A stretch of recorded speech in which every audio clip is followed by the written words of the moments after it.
One of the Pick a bridges is like boat. newly constructed in like metal and like stone. The other one is wood with like all the guardians on it. Also, Darby, I noticed in the important but not quest section that you've listed, you said Roz's mother's necklace somehow in the storage house. I just don't know, I forgot. We share this. It's Katai and Roz's mom. We both have the same mom. Just I mean, Oh, you guys are half some siblings. people might disagree looking between us.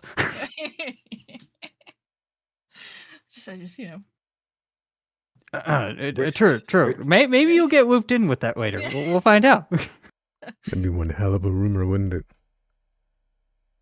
Listen, one of us just happens to be a little tiefling. In Jobin's story about the Ross family, the String family, they're half siblings because it just makes more sense for the story. Blasphemous. They're But then on the in the third book, it's revealed that they're actually full siblings. Oh, we gotta wait till the third book. Book 3 is always when it gets good. Well, we got like 4 of them, I think, in this campaign. So That's true. I meant just in like. Oh, just in general. Yeah, I can't wait for Drum to type up the 15-page Word doc of the campaign at the end. Yeah. His recount of the events. It's gonna be drama. It's gonna be dramatized. I'll let you know that for sure. Let's get him some content. Yeah. Oh yeah. Let's get him some. Let's get him some more content. Exactly. All right. Now then. Draw. You need to draw? Oh, yes. This is the time for everyone to draw your cards. Right. Yes. Yeah, mine suck. Okay, well, be a little more positive, Yeah, what happened to the governor? Dude, I wish I knew. That's what we need to find out. Did we have a short window in chapter 1 to save him? Or I didn't even put him on the list of like important but not quests.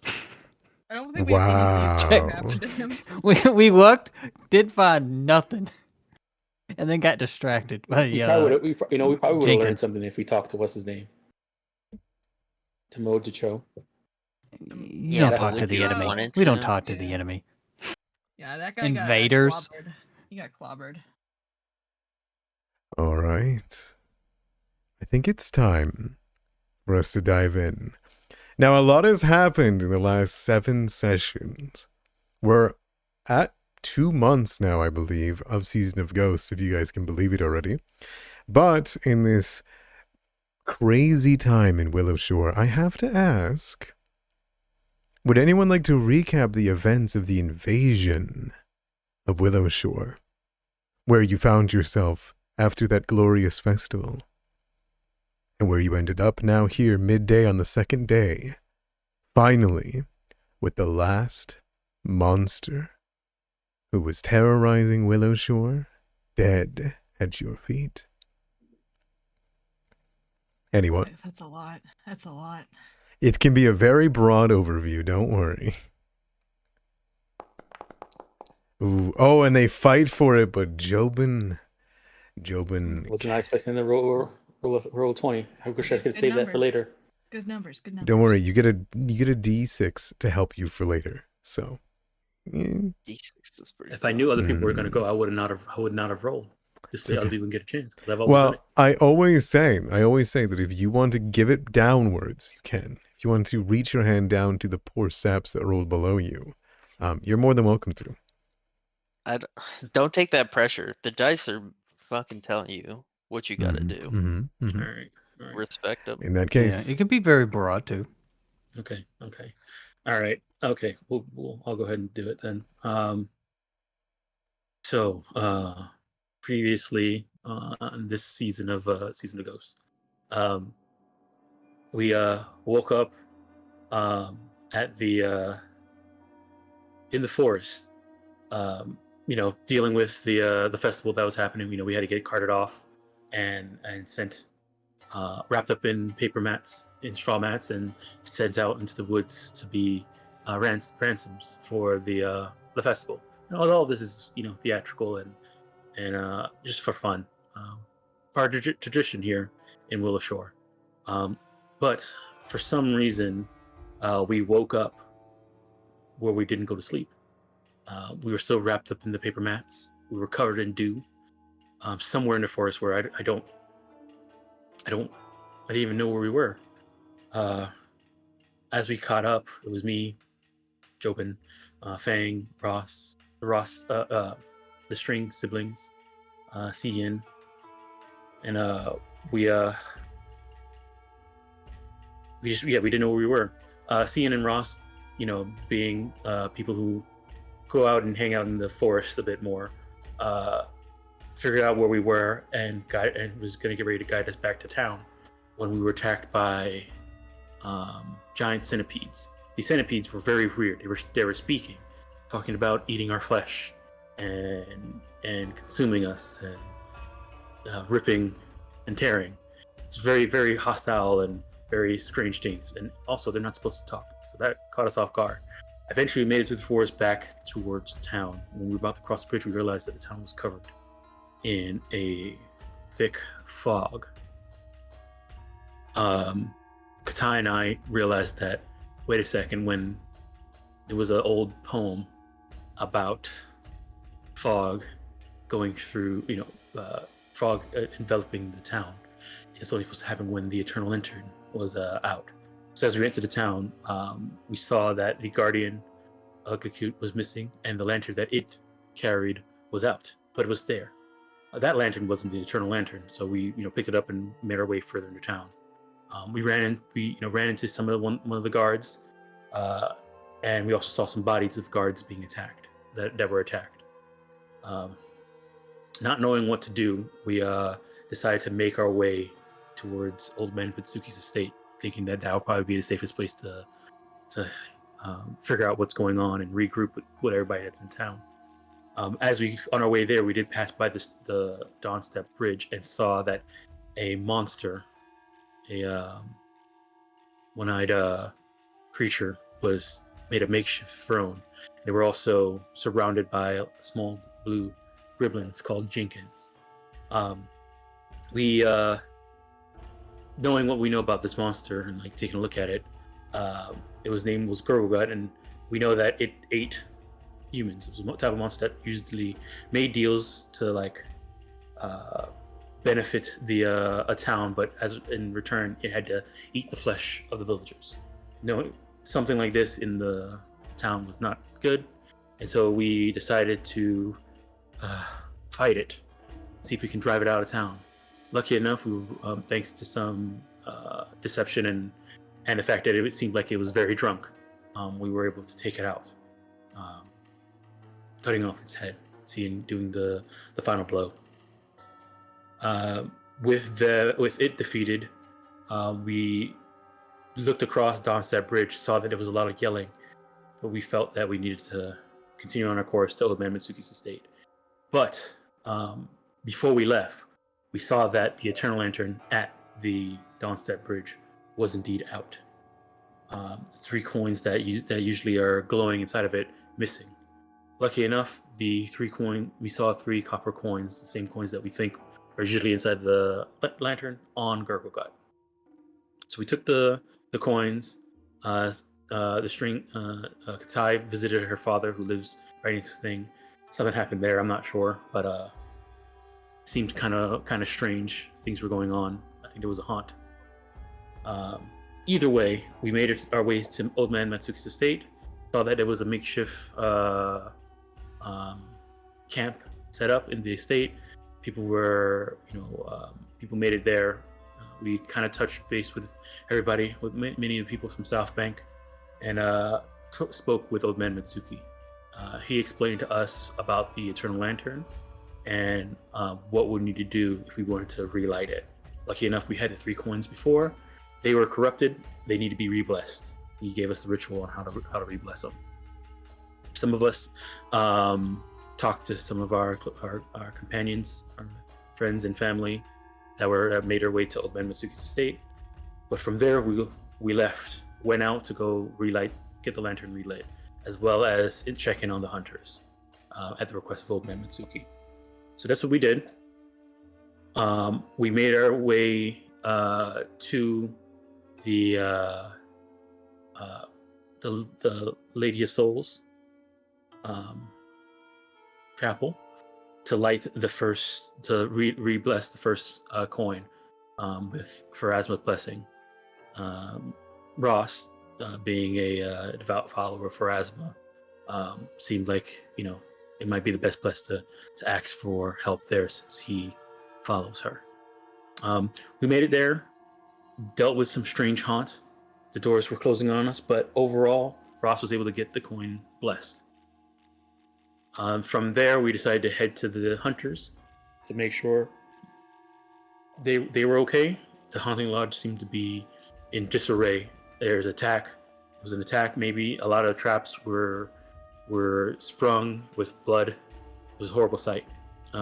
We did follow a trail of blood to one of the houses further down from the hunters. It seemed like one of the hunters has escaped and was being accosted by two animals that seemed to be also speaking now. It also is very hostile and creepy, and two very unique Jenkins. We were able to save her, and she kind of filled us in about what had happened at the Hunter's Lodge a bit. She was able to make her way to safely while we continued to the Shrine of Daiketsu, because Feng, as a follower of Daiketsu, seemed to be the one to bless our second coin, which we did. Things worked out there. From there, we decided to make our way across to North Ridge through downtown to get to the Mother's Coil, so that Tai can bless the third coin, which is to the shrine of Shizuru that happened to be at my home. On our way there, though, we had to pass through downtown, and when we did, we saw that the governor's estate disappeared. The night came, and the moon turned a blood red, and it started raining blood.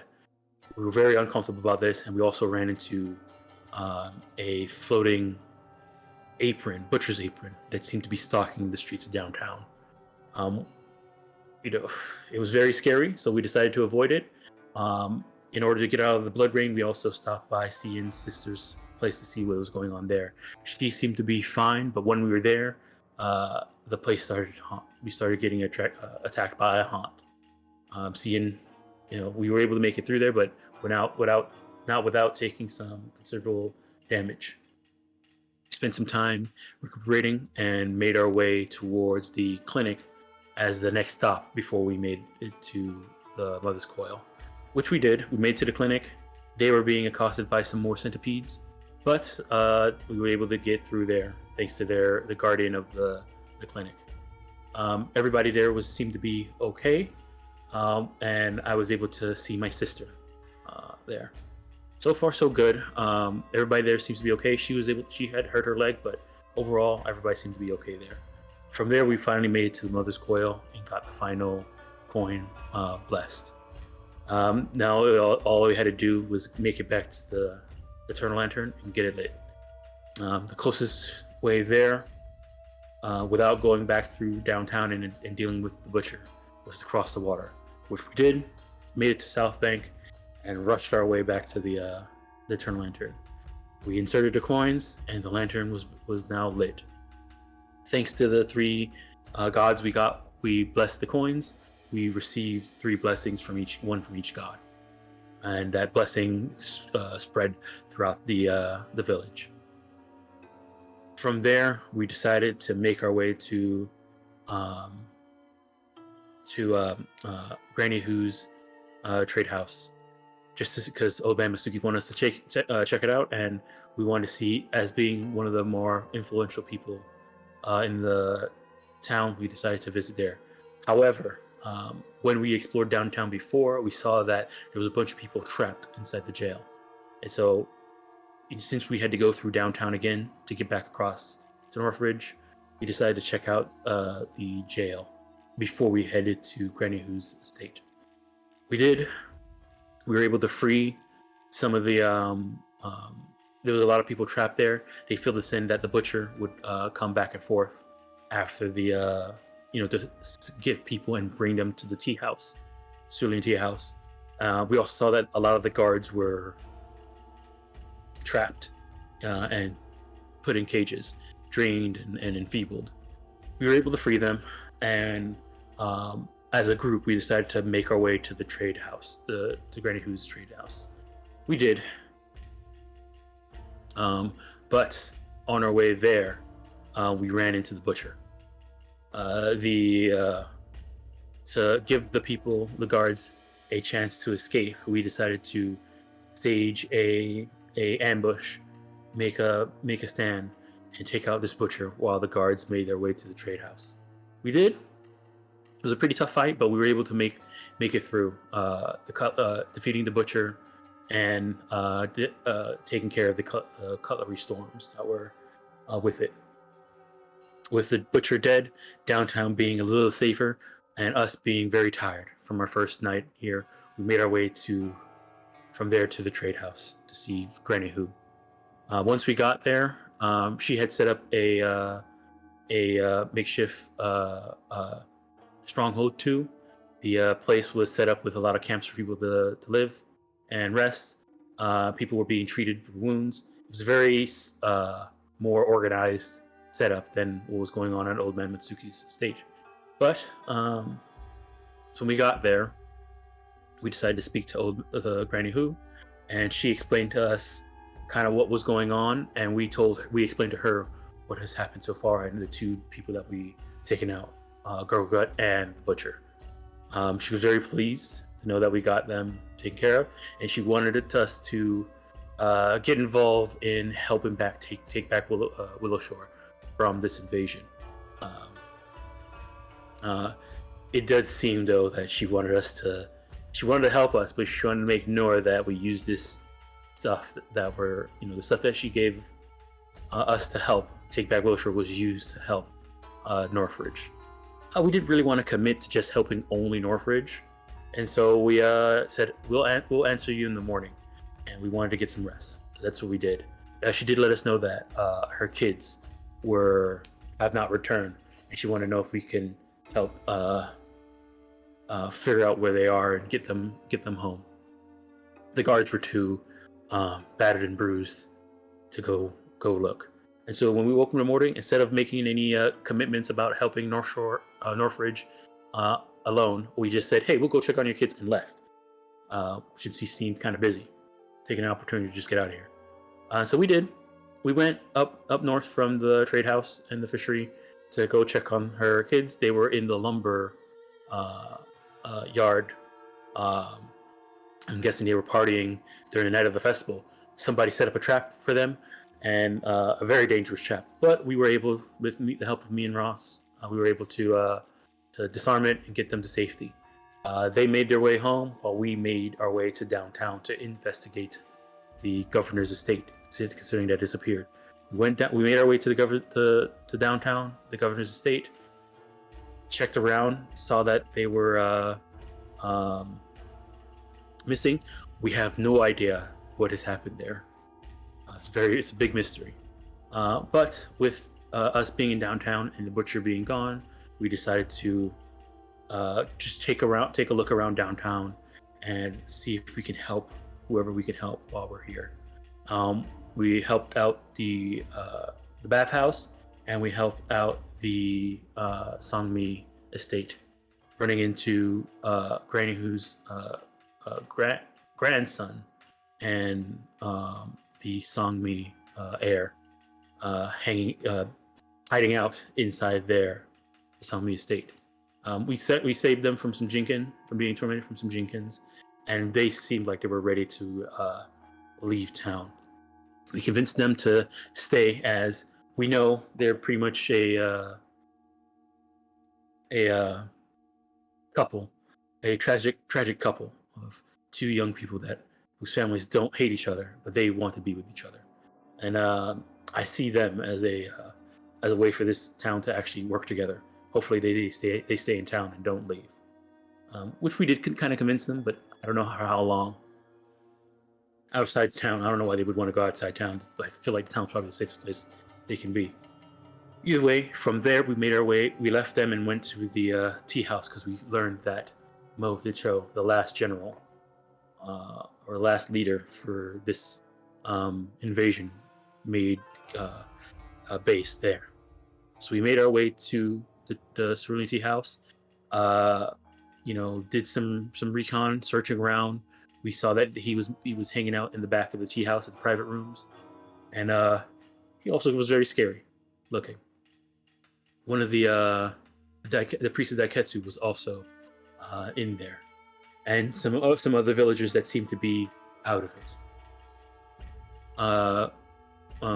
Fang using his ability to transform into a fox was able to sneak in and unlock the door for us to sneak in and get through to some of the prisoners. But seeing the prisoners so beat up and withdrawn, we realized that the best way to get them to safety would be to clear out the tea house first. So we tried to sneak our way in. Did not work. We're not the most stealthiest group of people, and we ended up having to fight his pet giant frog and pet giant rock scorpion. And in the matter of fight, he wanted to try and talk to us and get us to sit down and discuss stuff, but we realized that it's not a good idea to talk to this guy, considering the mess of gore and dead bodies and flesh and horrid horror that was around this tea house. He also was threatening to hurt the priestess of Daiketsu. So with some help from Ross and quick thinking and distractions, we were able to get him away from the priestess and take him out. With the help of my magic and the combined efforts of Cian and Katai's swords. With him defeated, the tea house secured, sort of, the villagers freed, we find ourselves at a bit of a crossroads of trying to decide what are we going to do next. I believe everyone in Willowshore is at that same crossroads, aren't they? Mm-hmm. Thank you for bringing us through the whole of what has happened here and the mysteries that are abound. I will forego a roleplay question. You rolled a natural 20. You may take a D8 for such a detailed description. Hey. Use it for any D20 roll that comes up. And I'll bring us into it.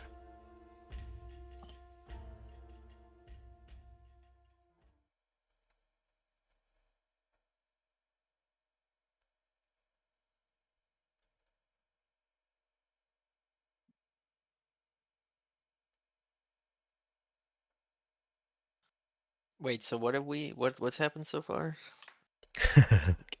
Yeah, I need you to. I said one more first, I time. forgot One more to do that time. again. One more time. One more time, please. Oh, Yeah, go back from the beginning, if that's all right. God damn, that's very good. And so, Good job. Good job. as you all, D8, right? a D8. I'm going to give you all two options here. For as you step away from the cerulean tea house, the eyes of the feline watching you from the window, the rain stopped. The villagers guided towards the Hand of Spring Clinic, and the guards moving in to secure, and have secured, downtown Willowshore. Would you like to forgo this moment, this hour or two it takes, for you to return safely and handedly to the Hand of Spring Clinic, where I can tell you that Dr. Dami would be able to easily take on these people, though there is a mass of hurt villagers that can be brought there. And instead we can pick up this story a few hours after the death of Mo Dochio, and with you all standing outside the clinic. Or would you prefer to go through it? Do we want to take them to the clinic, though? Well, I thought we were going to. Yeah. As did I. One thing Fang really wants to do is he wants to tell none of the guards to go to the tea house, and he's gonna lie to him and tell him it's horribly haunted. You can very easily do that if you wish. I mean, Along the the way. souls there have not been put to rest, so it is not exactly safe yet. Very easily, along the way to downtown, seeing it is secured. It is not secured by any guard in particular. It is secured by one. Zhang Peng, who has made his way with a group of half a dozen guards and has made it very clear to welcome people in, securing various buildings. You hear a screaming Jinkin here or there that runs into the forest being shot by crossbow bolts, as they seem too unwilling to fight the armored guards, even in their enfeebled states. Zhang Peng would very quickly and easily accept this explanation, but he would raise an eyebrow to you all. I'll need a diplomacy check to convince him not to go secure it. Yeah, I can roll it. I'll aid since I'm pretty good at diplomacy.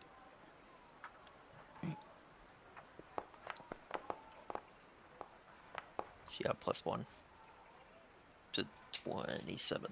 Okay, and since you're not going against his orders, you're fine. However, Ross, as you move up and begin to speak, you begin to put your words out. You notice Zhang Peng begin to turn his nose to you. His face begins to contort. You catch his attention. But in the moment that you guys have had away from this Cerulean tea house, away from the wretched streets of blood, and cleaning has begun, Ross smells particularly bad. Like really, really bad.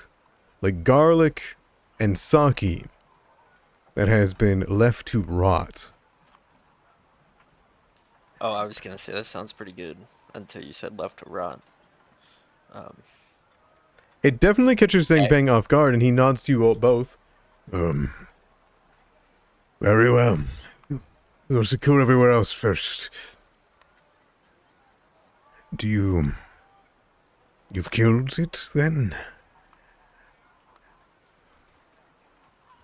Yep. Yes, Singh was able to separate its neck from its body. Very long neck from its body. Did you keep the head? Oh, did I keep the head? Hell yeah. As you pull it out from your side, Xian, I assume it was you, Xian, who took it, right? It was probably Ian, yeah. Yeah, Xian.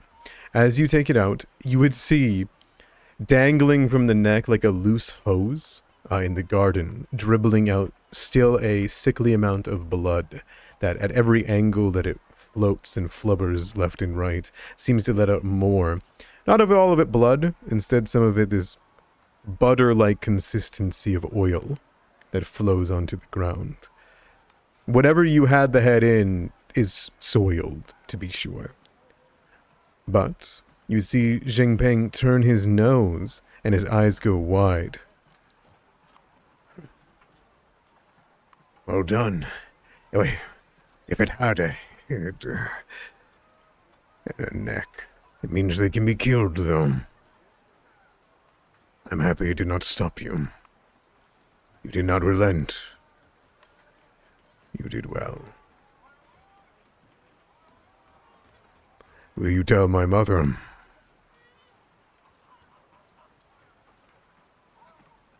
I'll let you have that honor.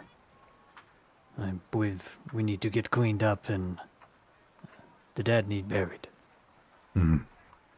We have secured many houses, but I'm sure that you have places in South Bank to hide out in. Let us deal with gathering civilians back into their homes. These villagers have seen enough death today.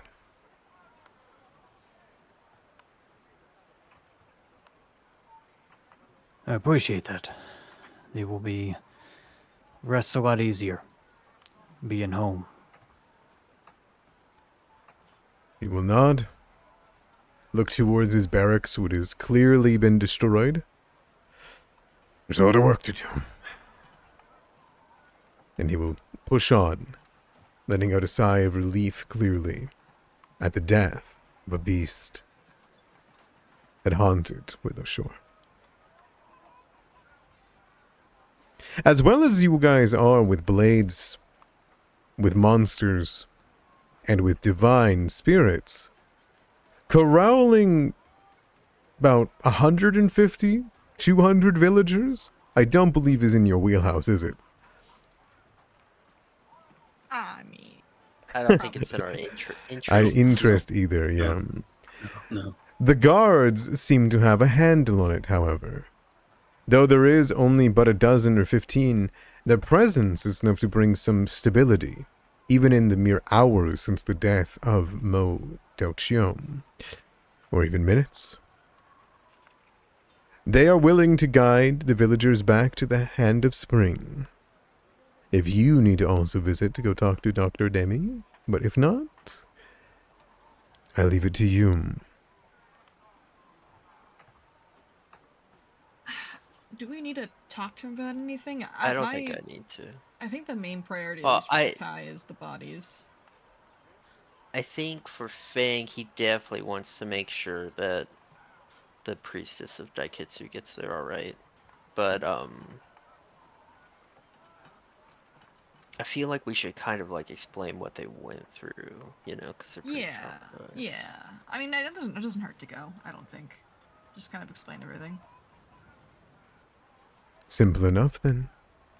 Traveling with before large... before we go, though, I definitely would say to the captain of the guard to keep your eyes out for any clues or anything unusual. There's still a lot of questions that need answered. You think there's still monsters here? Well, I don't think that there's necessarily still monsters, but there's a lot of unknowns right now that I agree. we should pay heed to. And if you're willing to keep us privy to that, that'd be appreciated. I understand. But you must understand. I am supposed to answer only to one person. Governor Huch. Yeah, and I think finding the governor should be a top priority. Agreed. But the villagers are my priority. If you need to, speak with the old man. Perhaps it is a curse that he knows. Bingham nod, of course. He'll quickly turn his back to you all and begin making shouts, calls, and directions. It sounds like you guys do wish to travel with the pack just to get the priestess of Daiketsu there to make sure she's alright. Yeah, that and kind of explain what they went through to the doctor. So you can Oh, treat easy them. enough. I can treat that as a sort of downtime if you wish. Yeah, unless you guys have like questions or anything. No. I don't. Fang with his high perception will definitely mention to Ross that he needs a bath and that he must have fallen in something wicked. Ross. The smell, you think you smell it too, but you don't realize it may be coming from you. That is until everyone begins looking at you. Oh, it must be something to do where I was bit by Mo.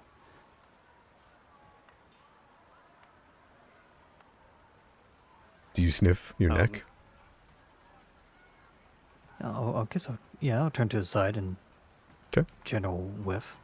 You get a whiff. It is coming from your neck. Give me a perception check.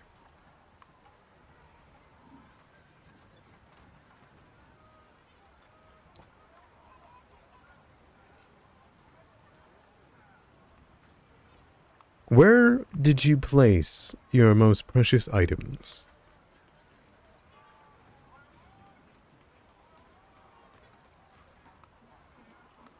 On your person. I believe they're, let me look here.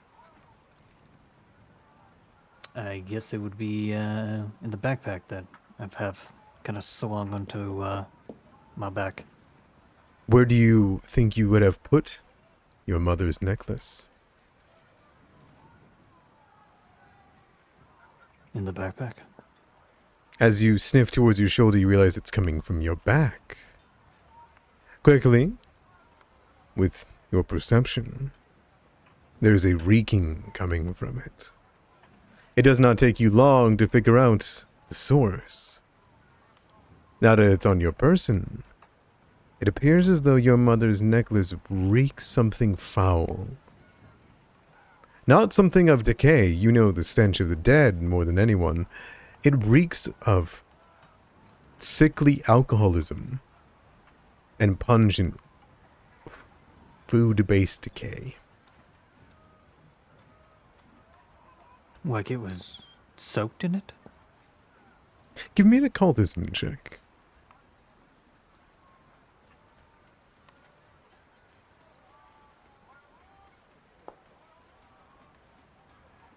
Difficult to be sure, but you kind of begin to take a look around it, inspect it for smears of anything that it could have been dipped in. It doesn't look like it has been. However, on the base of it, you can't help but feel scratch marks.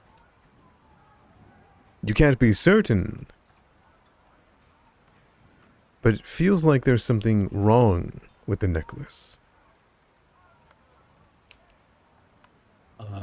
Seeing you like, acting kind of strange, Ross, Jobin's like, "You okay?"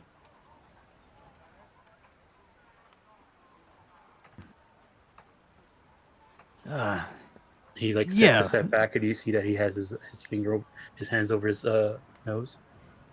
Yeah, I'm okay. Looks like some gunk got into my pack and it smells something fierce. Yeah. It needs a good washing. Fang like Yeah. sticks his nose into your pack. He gets real deep in there, big whiffs, and he's like, "Yeah, something in there." Curiously, You get Fang, scared. there's nothing in his backpack that smells. Oh, really? Okay, then Fang's like, your bag smells fine, man. Riddle. It's just him. He stinks. Maybe your nose is acting up. And now Fang's doing that thing where like once his nose has been called into question, all boundaries are off. So Yeah. he's like sticking it in places that aren't welcome. He's getting deep all over his body, just sniffing him up, trying Ross, to find out where this is coming Hey, from. hey. The towering Frank, come on now. 6'2" Kitsune begins to inspect you. I guess I'll attempt to like I'll push him back a little bit of a stiff arm. It's not great. Just for posterity. Fang, Yeah, kind of like you're like trying to push me back, but I'm kind of like wrapping around your arm where you're like pushing me. On his armpit and stuff like that. Like, I mean, come Couple on. butt sniffs. Frank, look, I mean, Jobin can smell it.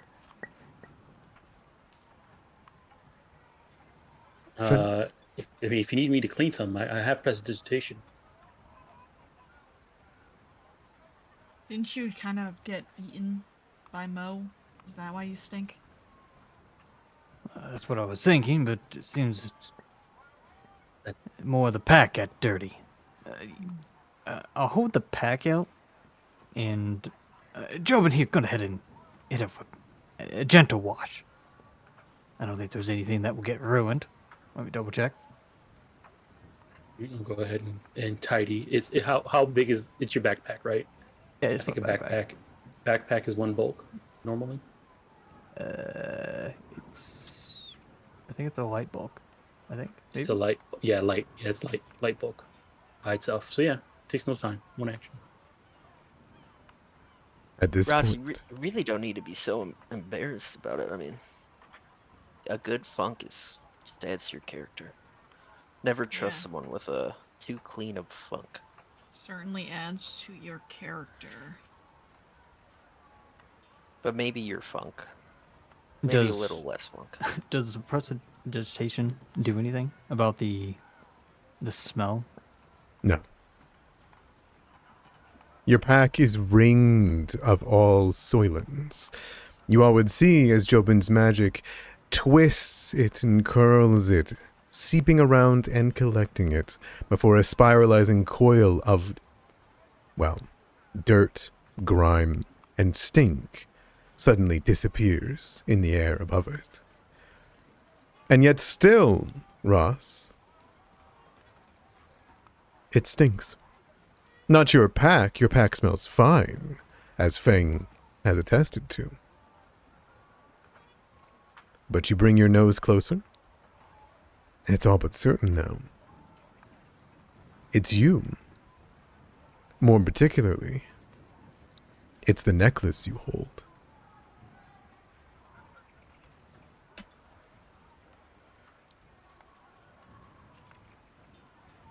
Reaching into the back and feeling the necklace, rubbing my fingers across the back of the necklace. I guess it ends in maybe a pendant.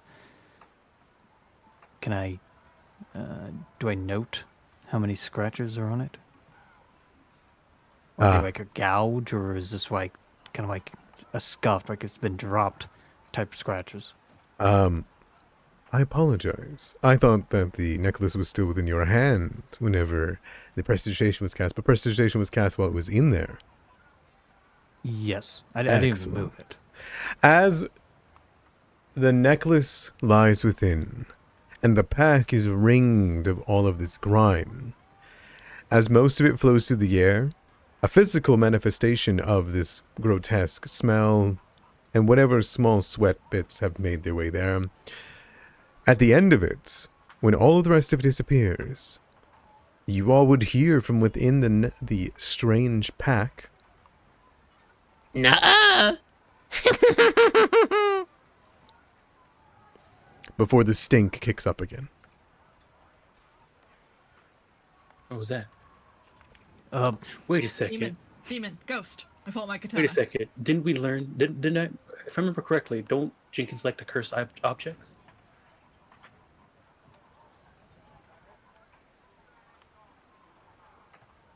I think they play. They're pranksters. Yeah, they like to curse. They like to curse things. We were talking about this on the bridge.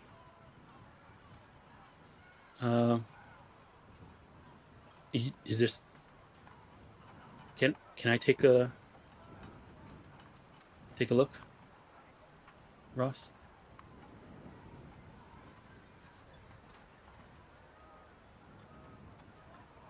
I would prefer if you didn't. It's a personal item. You see, Jobin kind of like licks his lips a little bit, and then he says, "Okay, no problem. I understand." Can I have a moment? Away from me or in private with me? Gotta be more clear. You and I. Okay. All right.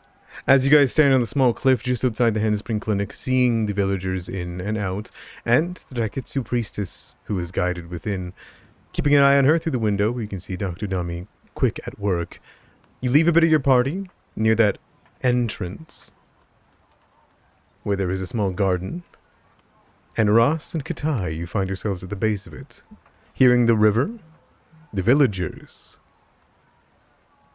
and the small semblance of peace. You are alone.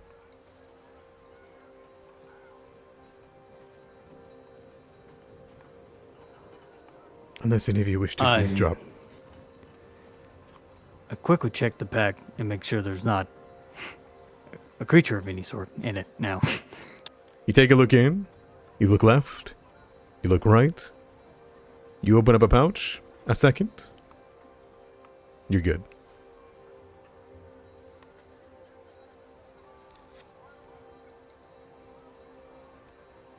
What? Good day. in the storeroom, next to the food storage where we fought the Jenkins. The items they stole from the villagers. Reach into the pack.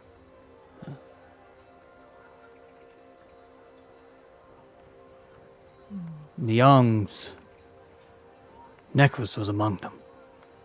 You and Father said it went down when she drowned. Were you lying? And I hold out the necklace.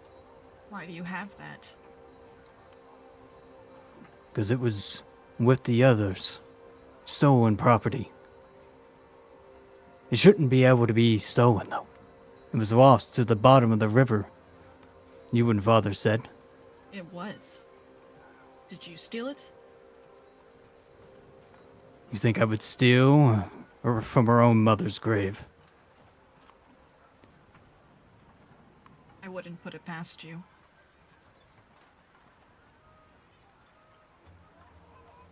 That's low, even for you, Katai. I've seen you go lower. I know what you did. We both know. Did you steal that from her?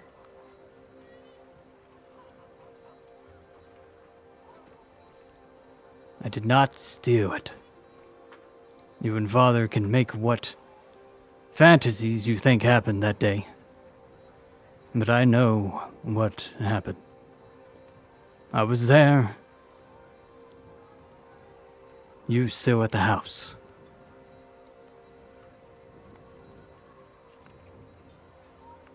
I And did she's what gonna- I could. She's gonna hold out her hand to motion for you to give her the necklace.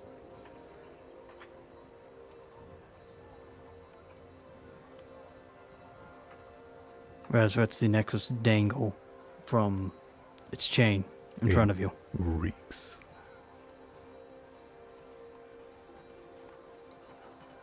You don't deserve to hang on to it, regardless of where it came from.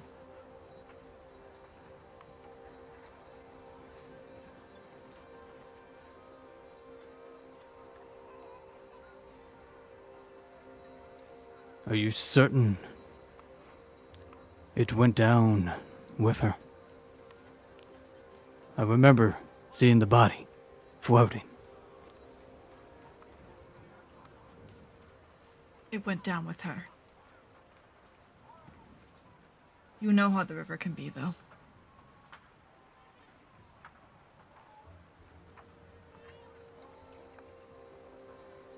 I'd like to sense if my sister was lying to me.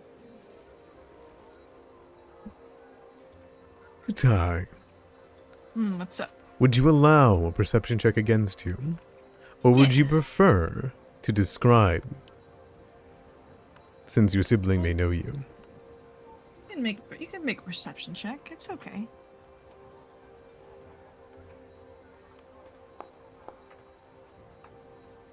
I invite you to describe what a 20 would let Ross know. Sure. One moment. Where is the skills on here?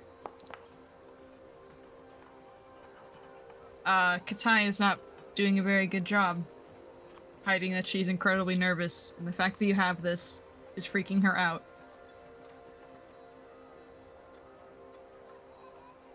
But she's telling the truth about the necklace going down, or at least what she thinks would happen.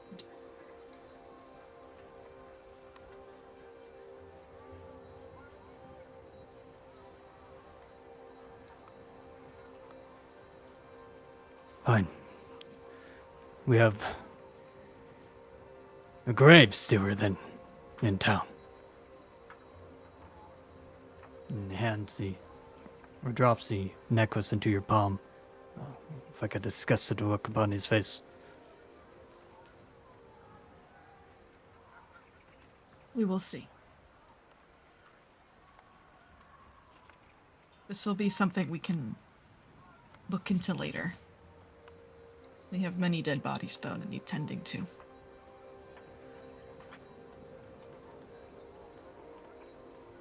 Many souls need assistance so they can safely get beyond to the road that will lead them. Whatever river that may be. Whatever river that may be. Ty's gonna turn away and head back to the rest of the group. Was that loud enough for any perceptive ears to hear? Or was it just the motions that you saw? Maybe. I don't know. So I guess wasn't trying to be quiet, but Yeah, I'd say anything Jobin, over Job- average would be able to be Yeah. picked up on. Excellent. Jobin, how would close are definitely you? He is as close as he can be without them, Fang knows Jobin. Fang struck up a conversation with Jobin where like they weren't really talking about anything, but at the most respectable distance possible while being able to hear what they're saying. his content. And Cian?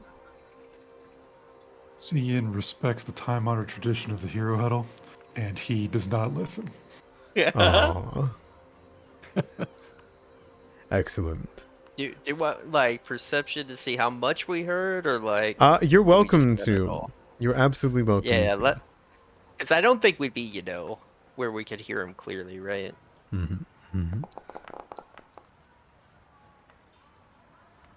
Jobin, Oh, I get it. there's something about a mother. The necklace is clearly personal to them. One of them is frustrated. Perhaps even scared. Fang? You know the whole spiel. That's enough. That's enough. That's enough points for Jobin to like fill in the rest. Oh no, story. that's not good. All right. I Excellent. didn't realize there is one more thing I want to accomplish at the clinic. Oh, okay. So I think Cian's sister is at the clinic, right? That's where we last left her. She's still there.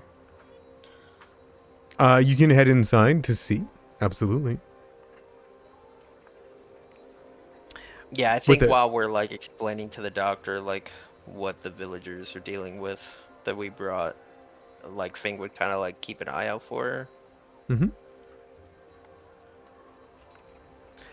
Yeah, you can head over. Now, without the strange mist marring your vision, your eyes see quite well what's going on in here. The clinic is overwhelmed with people. Not that the doctor is making it clear that he is.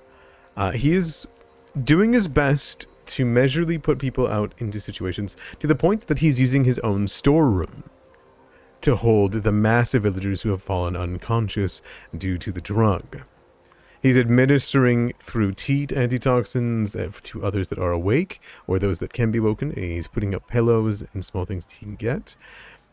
You don't see Ziyang anywhere initially, but as you kind of start walking by, you see villagers who you can't get through more than 5 without one of them stopping you to thank you for helping them get back here. Eventually, you can see through the crack in the doorway and see that Ziyang is right where Cian left her. At the table. A weapon at the side, an inkwell in her hand, the pen going across pages, making notes, with books upon books that were taken from her home. Waiting.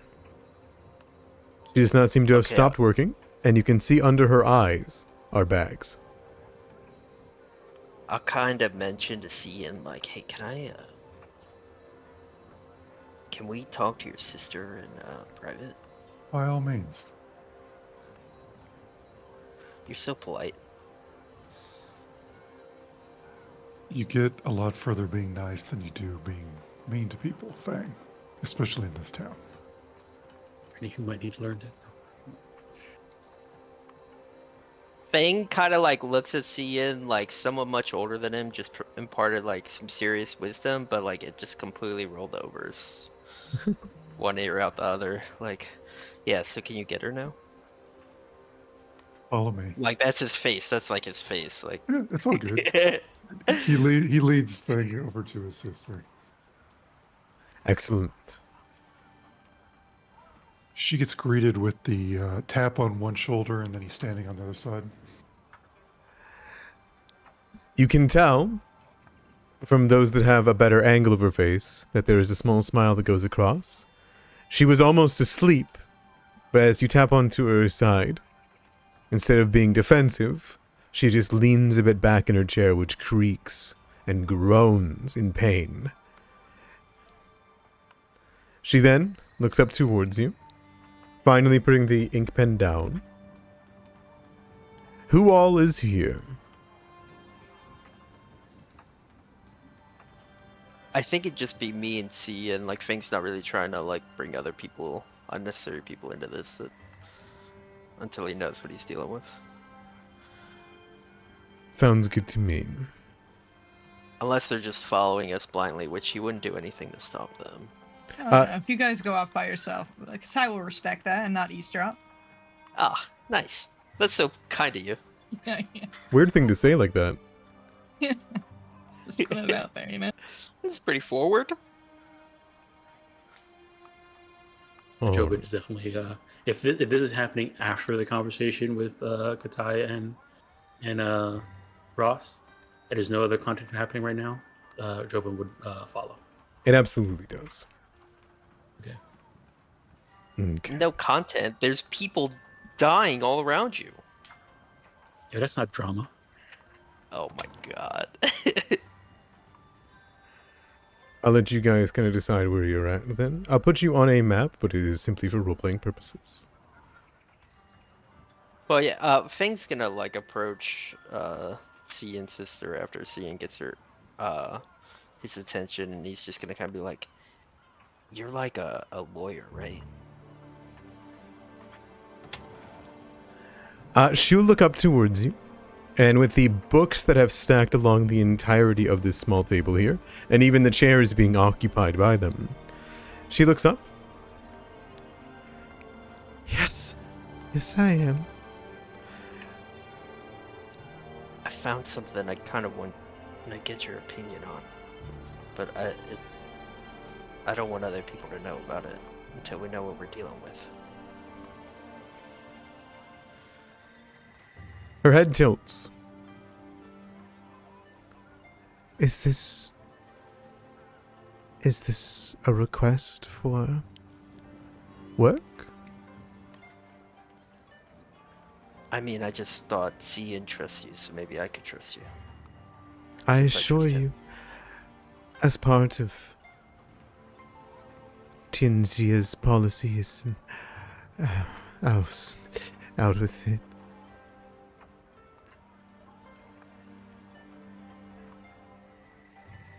She waves her hand towards you. You have my confidentiality. Fang will kind of close the door.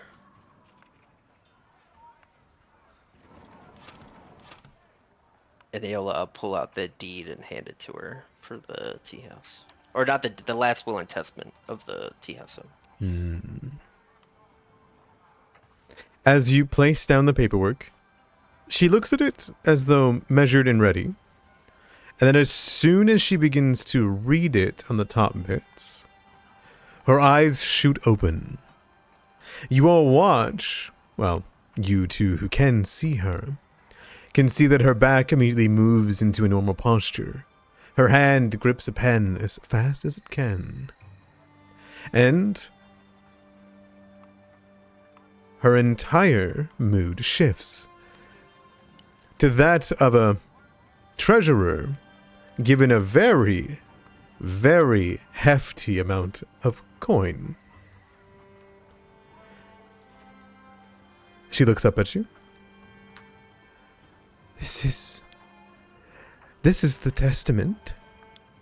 The documents of King Mai Lai. The paperwork for the Cerulean Tea House. Where did you find this? It has been missing. I found it in a hidden drawer in the tea house. I'm trying to figure out what it says, but I don't know much about this stuff. This might take me some time, but it appears to be her will. But it's odd. I had heard stories of, well, I did some of her paperwork, of her eccentricity before she abandoned this place after the collapse of the Lungwa Empire, and the Lumberlords evacuated alongside her. She has an odd will. There's nothing here that says who it goes down to. Could you give me a few hours to parse through this? I promise I'll tell you exactly what I can. Yeah, like I said, Thean trusts you, so I trust you. Thank It's you. just a lot of politicking going on. I don't know, it seems important. I assure you, Llewellyn Laws has no strict allegiances to any perceived amount of reputations. We are here for paperwork and the law. If anyone, the governor. But without him, as I've heard, he is missing at the moment. I will continue the due diligence of making sure things fall into their rightful place.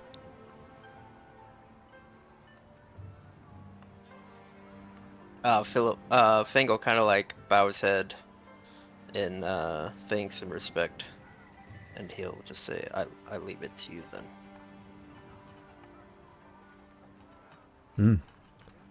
She will smile, as though adrenalized. I was going to tell her to get some sleep, Fang, but I don't think it's going to happen now. Oh, I'm sorry. If you gotta sleep, that's fine. She waves her hand. I've lost so much sleep over this. Paperwork going missing and scavenging and pushing through all paperwork and books and files and... No. This will haunt me no longer thanks to you.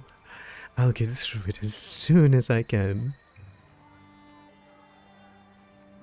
Fangle will say thank you again. And he'll kind of like shrug to see and like, did we just leave now? I don't know how to do this. She won't stop. We can leave. I'll leave you to it. They'll just kind of walk out. Cian will put a hand on your shoulder and just say, don't burn the candle too long. And then he lets her be. Would it be useful? Get me a tea. What kind?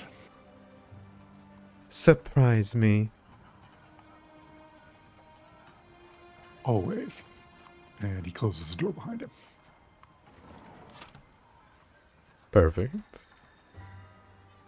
As you make your way out, you would see Yin that Kitai has been, not stopped, but interrogated, I would seem, by Dr. Dami. Dr. Dami very quickly would have found you, Kitai, and begun to inspect your wounds, as it looks as though you are quite hurt.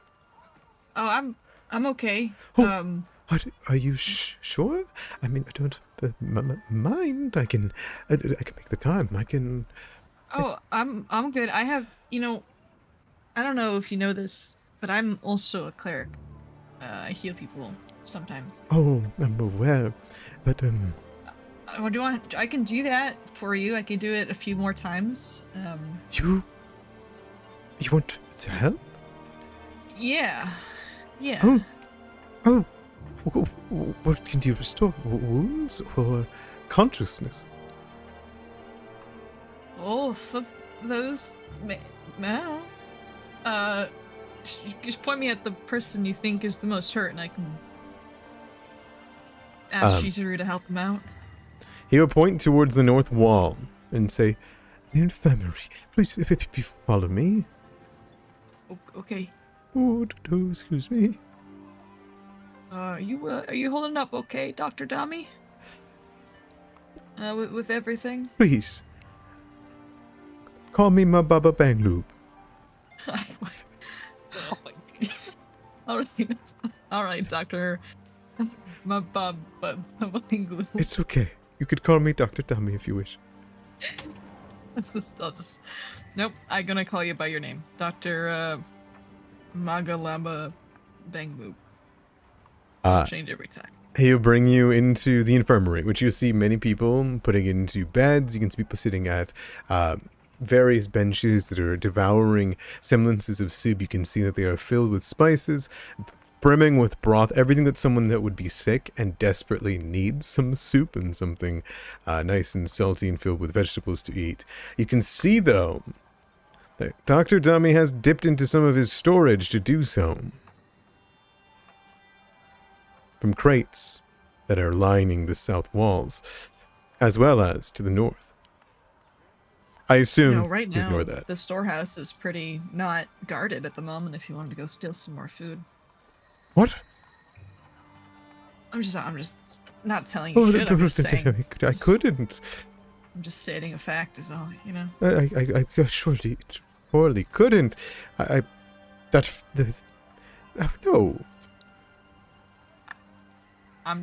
No. I'm just... Oh, it was a joke. Yeah, it was a joke. Yes, some of that Shring This family person's humor dying. we're known for. Oh, sure. Who? No, Oh, guide this you to this person person. Okay. And one by one, if you wish to come up, these people are wounded, stabbed by Jenkins. You can see some of them are hit by hunting traps around their legs. All these people are in need of health and help. If you wish to start providing them, you can spend some time here. Can I just do like a 3-action heal? Oh my goodness. Please. Please, yeah.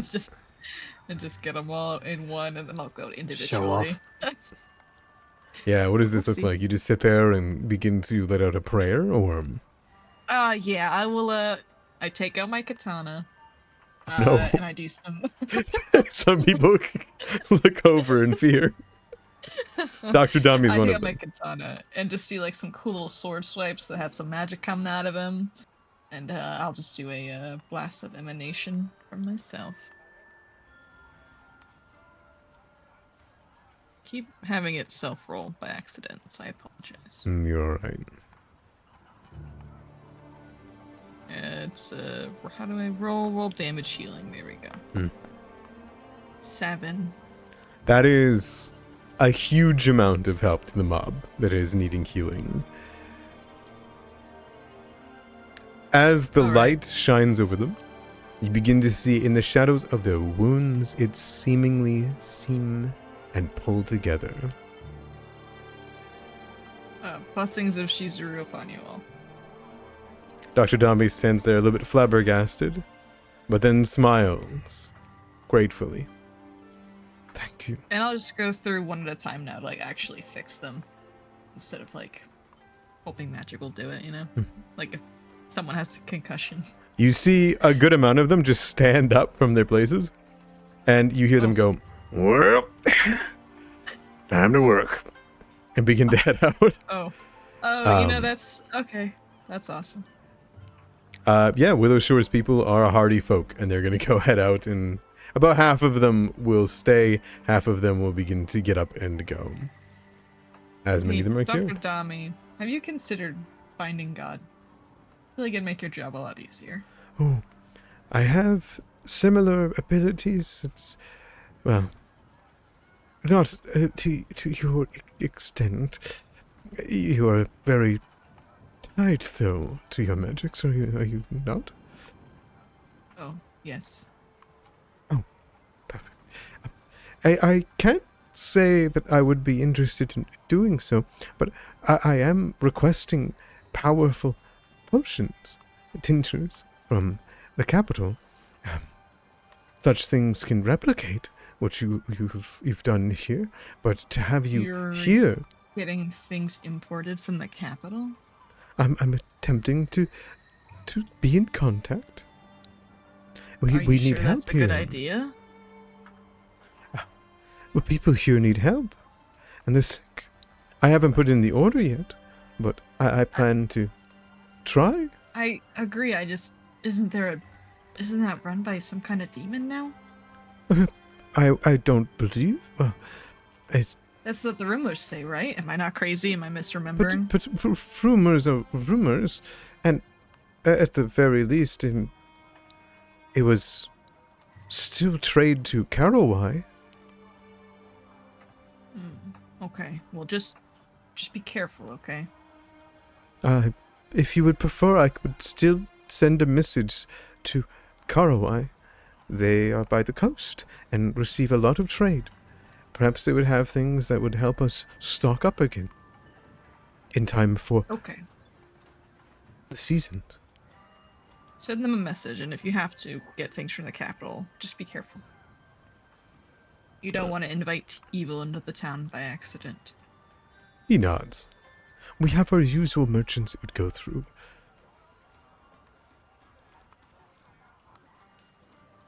I'll stay with these people and do some more healing. Okay. Thank you. I'm going to go return over there. No problem. Thank you. And he will. No problem. He heads away. Dr. Dami, one more thing. Oh. Can you get me some soup? Yes, of course. Yeah, thanks. I'm hungry.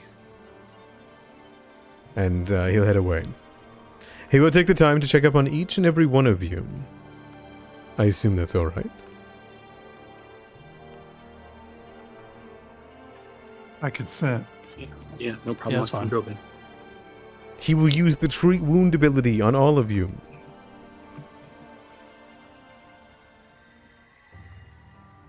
Let me see here.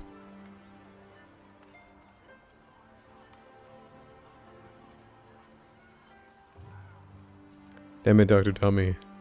Where is your skills? Oh, they're hidden. Weird. There we go. For those that consent, he's gonna go around. I think that's how many of you guys were hurt, right? Just 3 of you? I think so.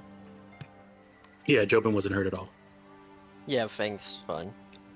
Oh. Fang's looking for tea, rather sporadically. He's going up to people that are sick, asking them if they have tea.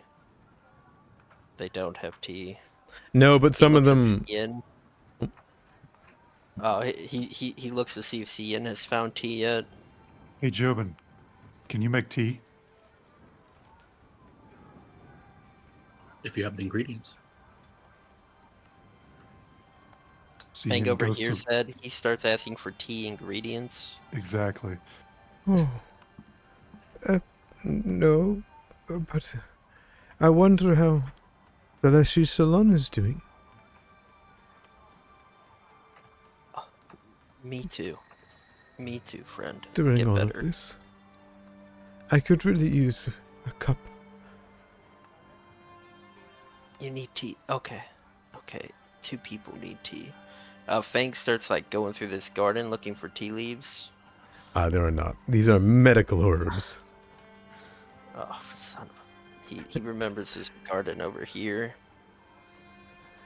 Damn, more useless medical herbs to treat the sick and wounded. What's the point of this? Fang passes these people. He asks them if they want tea also. A lot of them say yes. A lot of them would love. Fang is like, man, I could really use a tea bush. He remembers there's like a kitchen area. He walks, damn, I lost my mini. Go in. He doesn't bother Cian's sister. She's very important doing busy work. He finds a kitchen. I'm assuming this is a kitchen. No, this is the medical room. No, not a kitchen. That is a He's lot gonna of look for bottles and tea. potions. This is, you can see Dr. Dami's storeroom or his shop. Maybe he'll find a bag of tea leaves that Dr. Dobby has stashed away. Do you start looking for the things that he stashed away? Oh yeah, he's rifling through all Dr. Oh, Dobby's shit. my. He's trying to find tea for the people. Give me a Lots of people want tea right now. perception check as he begins to dig through his stuff. I'll do it. Hit.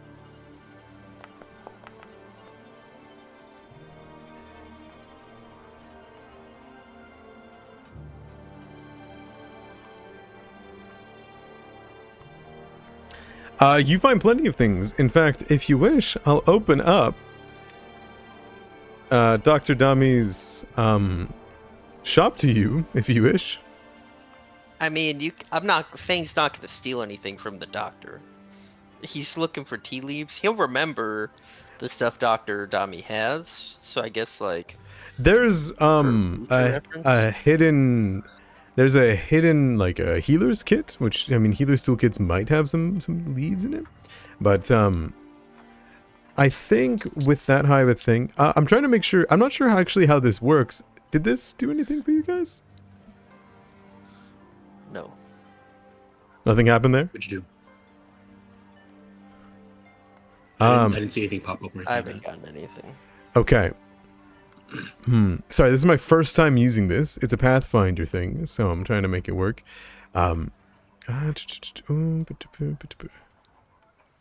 If you guys go into your Actors tab, is there the Hand of Spring? No, we would need access to it, I think. You should have access to it. In the Actors tab. Yes. I'm in. No. Yeah, I'm. Yeah, I don't see it. How about now? Oh, there it is. Oh, there it is. There it is. Okay, I found a bunch Yeah, of stuff. and there's a Yeah, shop. yeah, I see it now. Oh wow, it even crosses out the stuff that we can't buy because of our level. Is it a level or It's fun? shaming us. Well, Shaming us. that Well, Fang's got zero copper to his name, so He's also out of stock everything on some would of be those crossed out. things. Oh no, it's out of stock. That's why. yes, those are the things that are out of stock. I was about to say, can you see the things that are hidden? Okay, you can't. You're good. No. All right, good. I don't see tea leaves, so Fang will just gotta leave. He sells bullets. That's crazy, he'll- Dr. Dami. He'll pass C in. He'll say, "We're still working on that," or C in, sorry, I mean, be like, "We're still working on that tea, miss. Just one more moment." He's gonna find Dr. Dami. Yeah, you can find him tending to the wounds likely for the last time for free. On Last time. Doctor, do you have any tea? The people need tea. he will think. I do have some. I've been making some over the course of the night, but there's plenty of places to find tea. My tea, I wouldn't say is the best tea around, but I can make some more tea. I've been busy treating the sick. Well, me and Jobin can make tea. Just show us where to do it. Um, And you can keep treating people. this way, and he'll come over here, Jobin. and he'll point down here. And there you'll find my kitchen.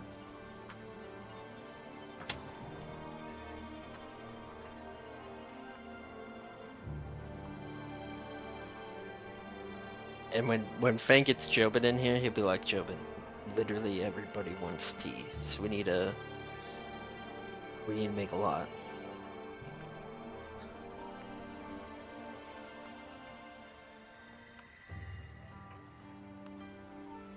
I think Dom, had Dom, to, you might be leave. muted. Oh, sorry. Oh, just kidding. Jobin's gonna as he come in and you mention people needing tea, he's gonna like take a deep breath, pull up his sleeves, and activate his tea lore.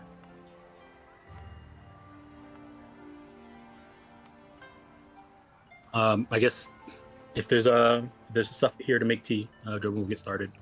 There isn't a lot of it. It looks like there is a pot already brewing, or at the very least full of the empty. He left the stove on, it would seem.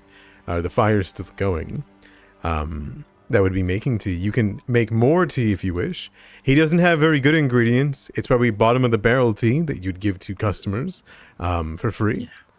You think that He's yeah. Jobin's a bit, ugh. You see there's a bit of disgust on his face for a bit, and he says, "It's not much I can work with, but I don't think it's even worth it. But we'll see." It's a good thing we came in here. He's about to burn the whole clinic down. No, that's okay. These stoves, I don't think they would. They'll do that.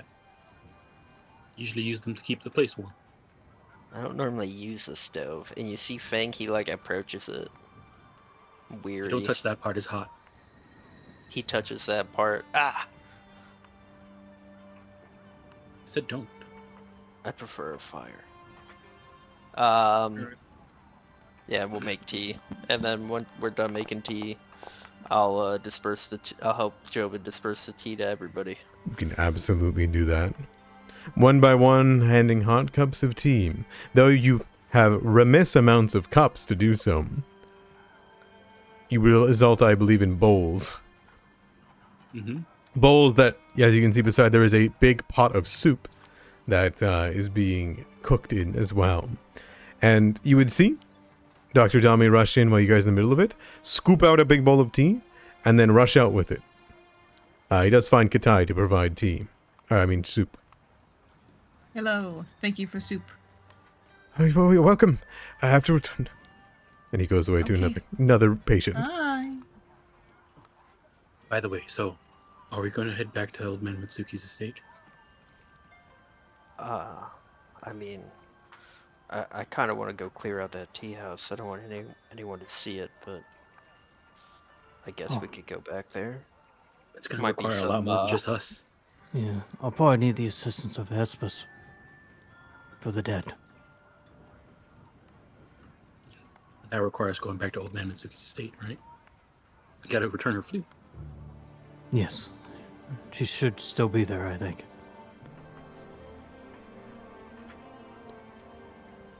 Fang doesn't look excited to go back to Old Mitsuki's, but yeah, I mean, we could go if we have to.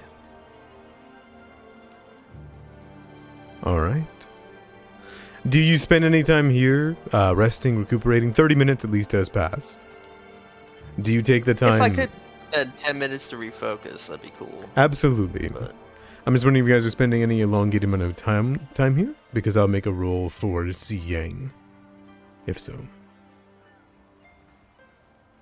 yeah, I would say at least, finding tea,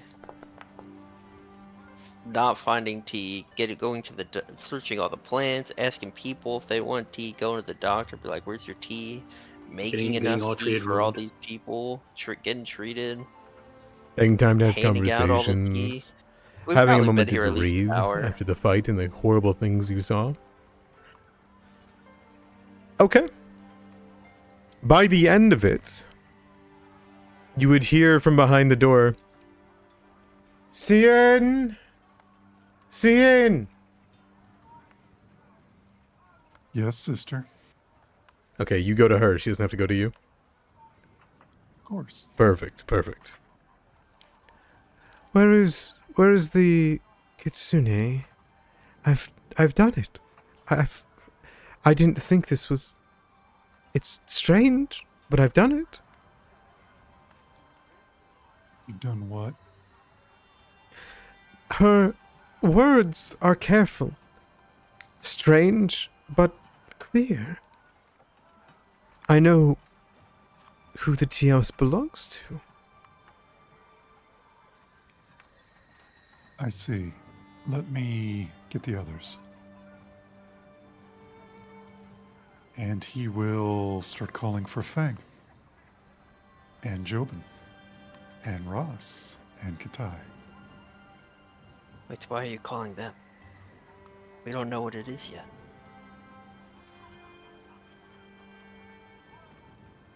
Fang, is there something you're hiding? Well, What's I'm going not on down hiding. here? I'm not hiding anything. I just found something. I'm just trying to figure it out. Is there more soup? Or tea? What's in here? Bad. Lulled in. You can see two big cups of tea that have been all drank by Ziyang. And you can see her eyes have grown wide, bloodshot, but excited, with bags under them. She stands up from her chair and holds the paperwork up in her hands, as though it is a prized gem or child.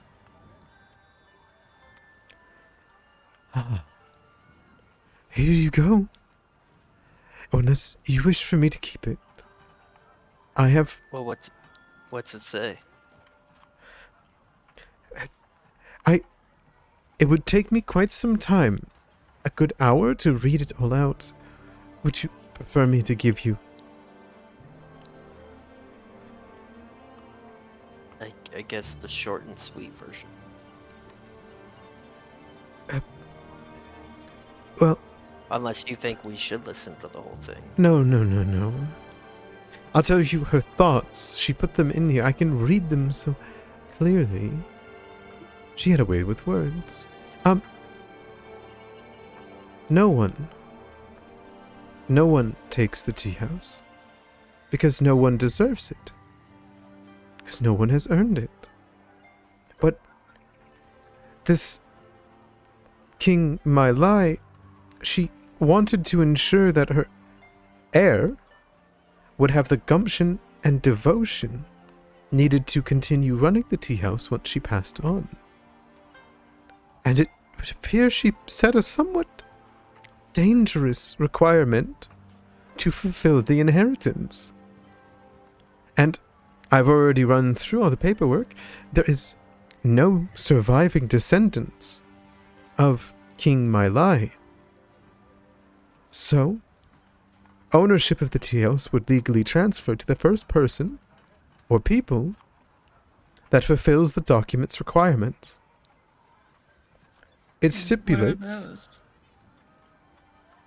very simply, in one sentence, inheritance and ownership of the Cerulean tea house goes to whoever recovers, and I quote, 2 pearls I've thrown into Fumiyoshi's eyes.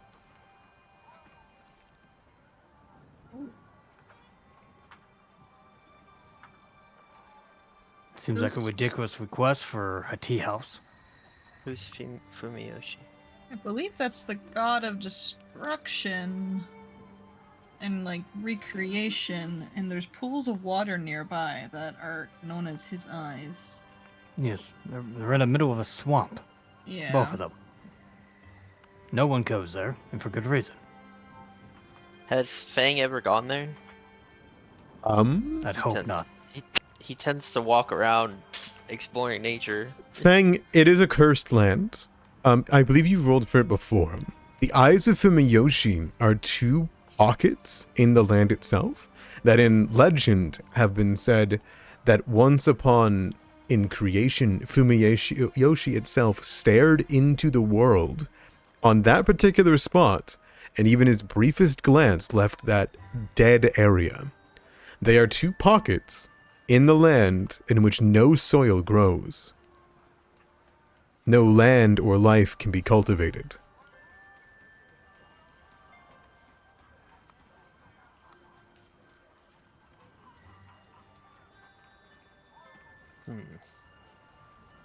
Good thing we don't need a tea Sounds- house. so- We should go get them right now. We should Good check time. it out. No. I just that'd be so cool. This is like a really cool quest. It's a tea house. Well, I mean, Going out of town to an area where there's cursed land. that well, I nothing mean, will- it's probably not Oh. actually cursed.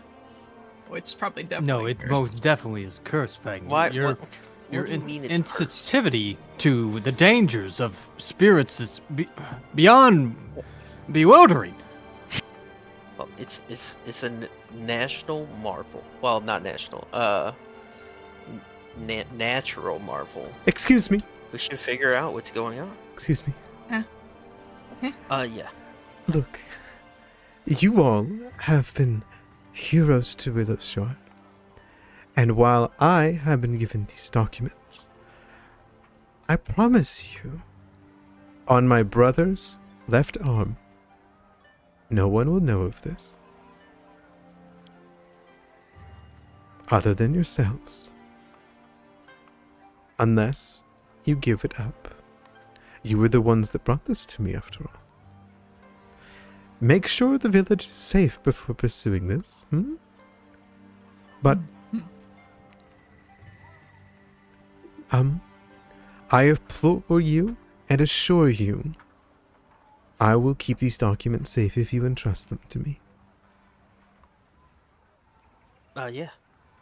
Hold on to them, and I'll come back with those pearls, and we'll do what we gotta do. She Jobin, nods. this could be a tea house for you. Yeah, we could give the tea house to Jobin. Yeah. We could give it to the town. We could, Keep it. I mean, I would love to own a tea house, but still, you can see him look out the window, like he goes by the There's door no and window in looks. the There's no door. windows. In Oh, Yeah, he goes by the door here and stares out this window. Like he leans back, stares out the windows, and then looks back at you guys like. You can give Well- people tea. There's more important things, and What do you mean more? What else do we have to do? Like, we After have our own head to governor this- is missing. Yeah, The the town governor. oh is yeah, still I in do want to disarray. find the governor. Maybe the governor's there. Ugly cute. Yes, Which I'd rather not. the guardian's if we- missing. If we go out of the town, Well, we might run into Ugly Cute, and I don't want to do that either. Well, I mean, didn't we send the rangers after Ugly Cute? Like, We did, What- but there's other stuff to do. Like, we have stuff we all want to do. Why don't we just do that? Why do we need to keep? The town is safe. Like, I don't understand what you all are trying to accomplish. I mean, Right. I'm down. I to will go be do waiting that. for your return when you inevitably get over your head. Yeah, we're gonna go swimming because they're underwater. Do you know how to swim, Fang? Yeah, I paddle quite nicely. Nice. So easy. Hey, You just go down, so- get the pearls. Katai, you're gonna go get into water in a cursed pocket out in the wilderness. Wait, but how do you know it's cursed? It's not the river. If anything, it's Well, I mean- it's holy ground. Because a Yeah, god looked at it's it. holy. It's the holy opposite ground. of holy ground. It's Your like a studies god have been looked at it. lacking, Katai. I'm just saying, if Fukiyomi's Fushiomi, I forgot his name already. I could probably turn into a fish, and I'll just swim down there, Mm-hmm. grab the pearls. Maybe I'd turn into a clam, get the pearls, clam, and Fang looks Open- really excited when he talks about all the options. Jobin Yeah, an turns otter to would work Ross, too. just gives him a look. Oh my goodness. Okay, before we do all of that, let's make sure the town is back to normal, at least, right? We work together. There's a lot of houses that got destroyed. We can help put stuff together. We need to return all the stuff that we found. If you want my advice, not just for my brother, you all should take some time to actually rest. Sleep is important. Look who's talking. I'd like to insight her and see if she's talking about a milestone. I'm kidding. She's talking about herself. No, Fang, go running off and Yeah, rest seems good. Beetle's pretty tired. But I want to clean out that tea house, or should I say, our tea house. And he gets a very coy smile, and he looks at everybody. Ross You can was see the moment utterly here. disgusted. You see the moment you say RT house, Joba is happy for like a split second, and then he remembers what he has to do to do it, and then all the energy drains. He turns pale. Okay, first things first. You should probably head back to Old Man Mitsuki's estate, let him know what has transpired, and also return the flute. Yeah, we'll get Ross's boss. Everyone goes. Take care of the tea house. We'll go cleanse our tea house. What are we gonna name the tea house? We name it the tea house is not ours. Not yet. I'll see if in her documentation she wanted it to keep its name. But we'll see. Well, I mean ownership, but We you should know call more it about that Moe's. than me. Like Moe's. Oh. Maybe that's a little Oh. too dark, actually. When you say that, like you see, like Fang, he's been like very happy and excited about what we just found out, and then you say that it like kind of like takes him back to like the things we saw in there, and he looks like you're kind of killing his vibe a bit. Sorry, guys. Scrunches up his nose. That's just a wee moment. Everyone disliked that pops up in the top. You just saw a bunch of minus signs pop up on everybody's head. I was trying to make a welcome to let's Moe's go. joke, but it didn't work There's out. like a wave of minus signs pop up over everybody's head. Let's go. Even Fang. Well, like everyone got 2 minus signs, Fang only got 1 minus sign. So Okay, yeah, I'll accept that. That's good. That's good. Perfect. And with that, you guys head out of the Hand of Spring, I assume. Yep. All right.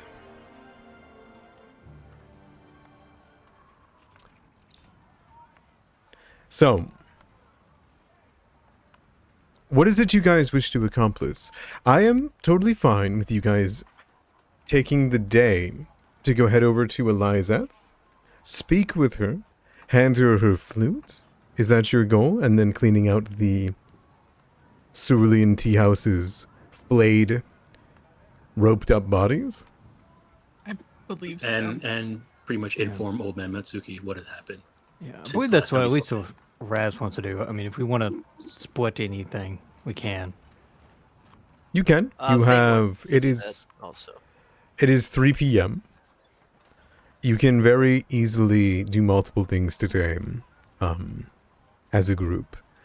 I can split you guys into a downtime section and take moments to head into roleplay whenever we get to those positions, because there is a lot of people to talk to, and a lot of things to do, and a lot of time to do it. So, you don't need to necessarily speedrun this just yet. Alright. First things first, who is all going to speak with Elizeth? And who is going to Old Matsuki? Or are you all going to Matsuki's estate to hope that she's there? I think that the latter.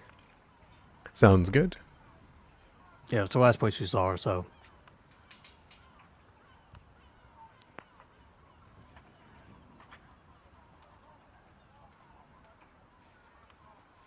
Well.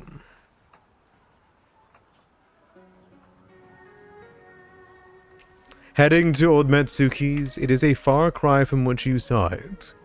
While still a fortress, comparatively to everywhere else, the gates have opened. You see the beautiful spring and garden. You see the lights, that even though it isn't raining and there is an overcast, it gives you a warmth. Though I will note that doing so allows you guys to travel across the Dawnstep Bridge. When you do this, you see at least a dozen villagers surrounding the Eternal Lantern. Some heads bowed, others staring in awe at the strange blue golden light that sits there in its pale rapport, basking the villagers and Willowshore in its mercy.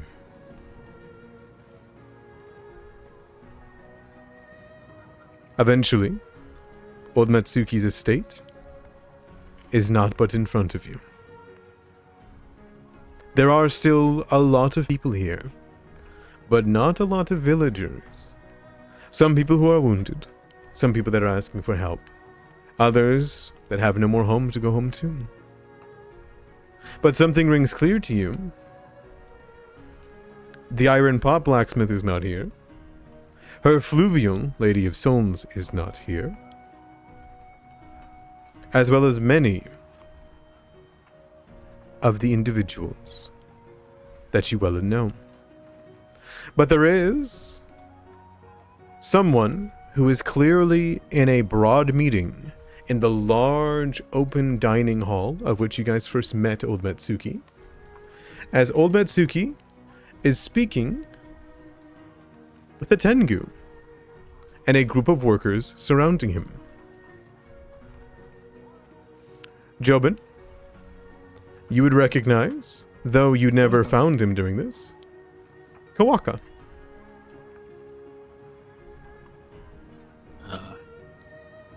They're like in like a They are. serious meeting right now.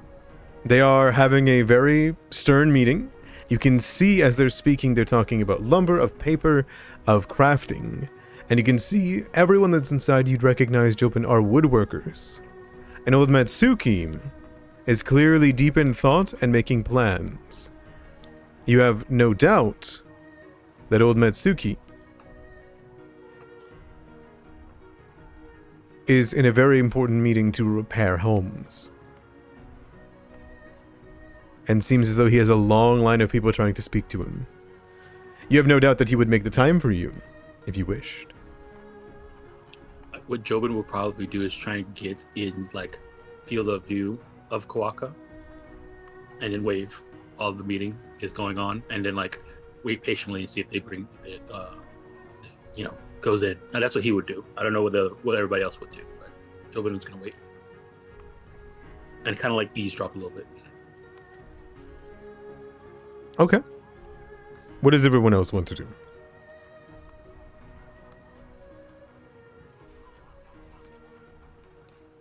Don't all jump at me at once.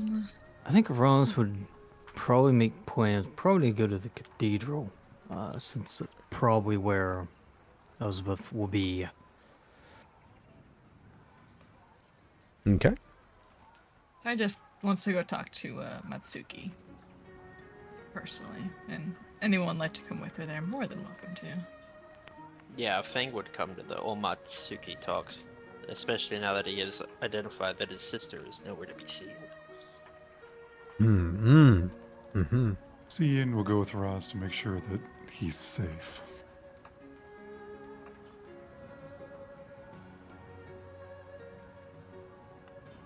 All right. The two of you take your time and you head off towards the cathedral, Her Lady of Souls. The three of you approach during this grand meeting, or at the very least, one that is important. Another person that you would recognize, who is here, and a small amount of workers that seem to be deferent to her, is young Mong-un, the leader of the Woodcarvers Guild. Old Matsuki continues the talk, speaking heavily and heartily of what's happened and the important things they must do. But as soon as you enter with Kawaka, noticing you first, Jobin, he waves a feather towards you and interrupts the conversation. Oh, it would appear that they are here. To which old Matsuki takes a long drink, and you would see his eyes glaze towards the entrance of the dining hall, and from this distance, you would realize he can't really see who it is. He's making that face, squinting. Yes, he is. It's Jobin. Piku, you mean Kawaka? And as you say that, Oh, come here, my boy. Come here. Katai and Fang are here too. I'm glad to see it. I see you now. Don't worry, come closer. Jobin will enter. Follow Jobin. If you'll Follow Katai. excuse me, there isn't much time for us to speak. There are many homes that need repairing. Not much time to do it. Summer will be upon us in full swing. The rain will start if we're not careful. Storms will come. And, of course, we need to start supplying for winter. Farms are destroyed. But beyond all that, how are you all doing?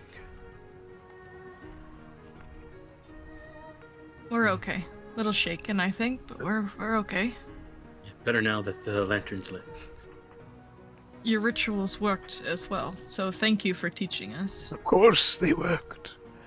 I was under the tutelage of the monks themselves of the monastery. Oh, We ended up picking Daiketsu, Shizuru, Phrasma. and Pharasma. Dad on that You would one. see him actually spit his drink as you say Pharasma.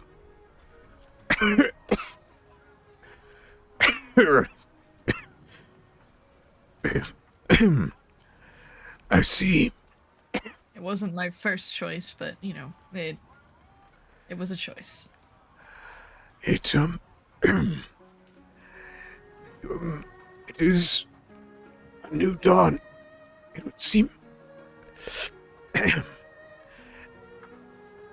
suppose I was remiss to tell you the original three that guarded Willowshore, but I am sure that their eyes will be on Willowshore most assuredly, despite the lantern not bearing their lights. I'm sure that the gods will watch over Willowshore. Always, they will. Yes.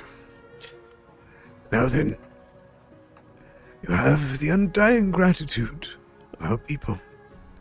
I knew that as soon as the light returned, it would banish the evils that had clung to our sky.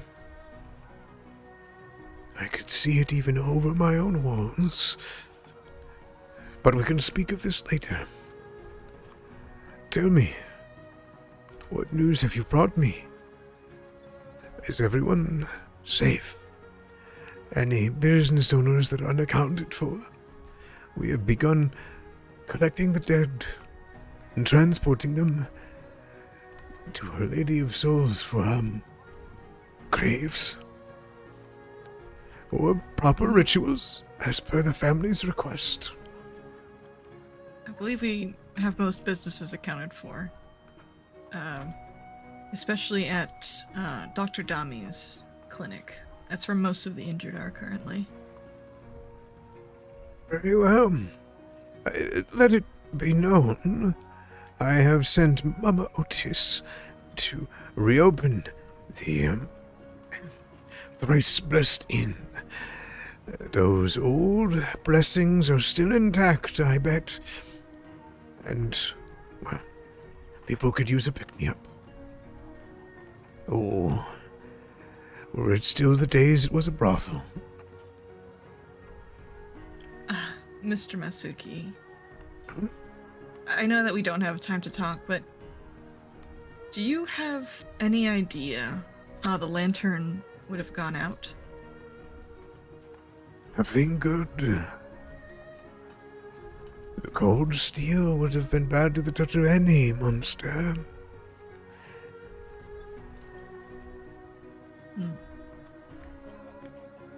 I admit, Mystery, then. it would have been your duty to watch for such a thing.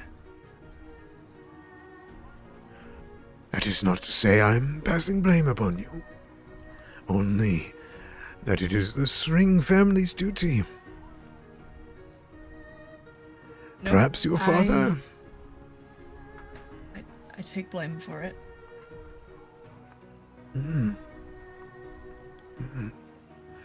You need not hold guilt. All of Willowshore was caught off guard. The guards fell first, the mist rolled in, and we all were subject to the evil that took over our village. But we can rebuild. You do bring up a good point, though. I wonder if Father would have been near the lantern all night. I wonder if he happened to see anything or heard anything. A good man. Hearty man. I'm sure he is still tending to his duties. I love to check in with him.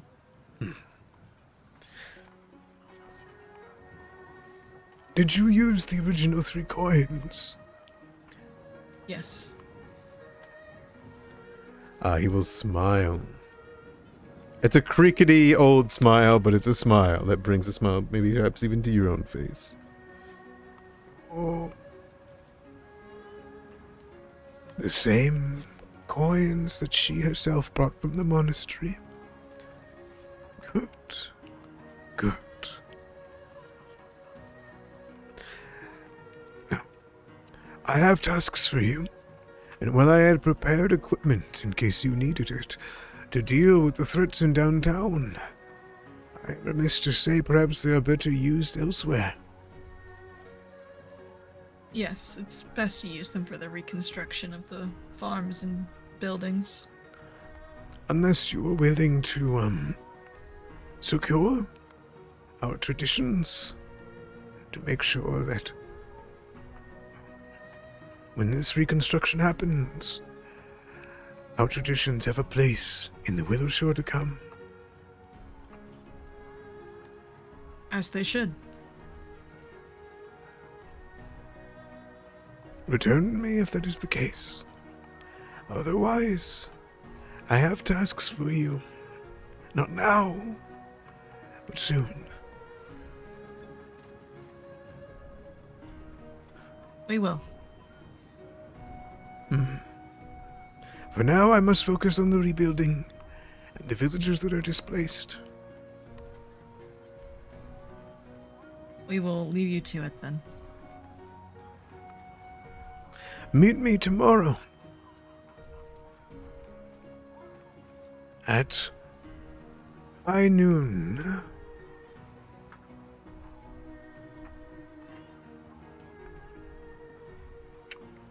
We can do that.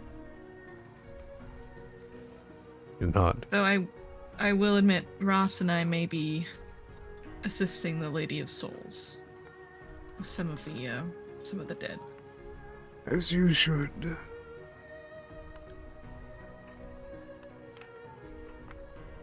So we'll come by if that is completed. I will be busy until tomorrow. Tomorrow I will find myself to the stage in downtown to speak to the villagers and help who I can. There we will discuss what I have need for you. But I must make sure it is possible first. If you are all still willing to help, you have done so much already.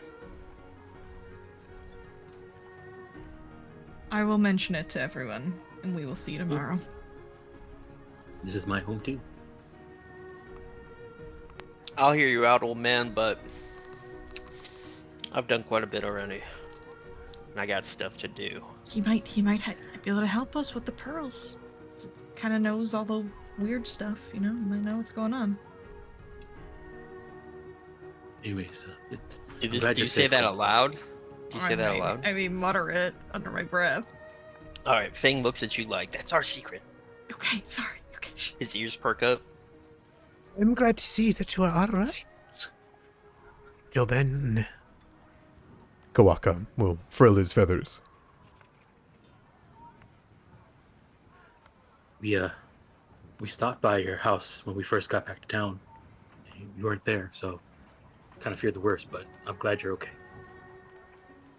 It is in need of reconstruction, but my paper is important for rebuilding walls. I'll be here.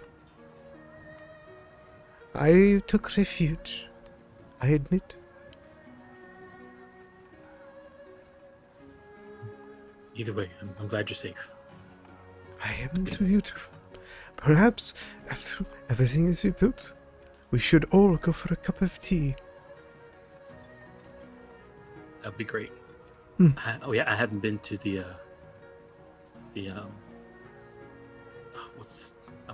I'm forgetting the tea house for the Leshy. I took refuge at the Leslie Salon with Mountain Summit Grass. Okay. I admit So that I would find you there. I'm glad it's okay. But yes, when things come down a little bit, let's go for afternoon tea. He nods. Young looks over to you all and gives you just a nod. And I assume you guys all leave?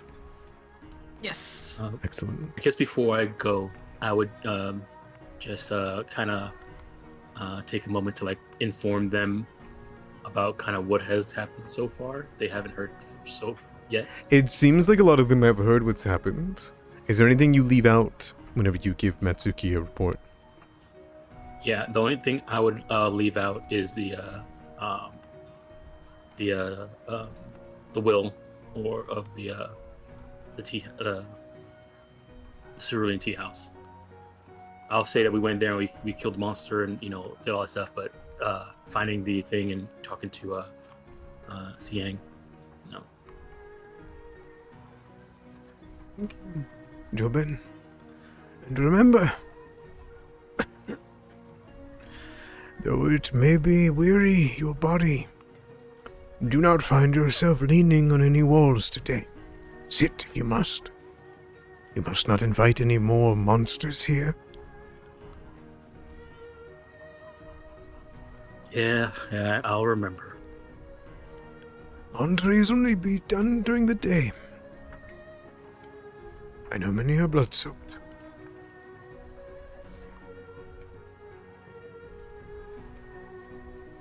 He will wave you away Okay. with a smile. We'll head out. He will continue his talks of rebuilding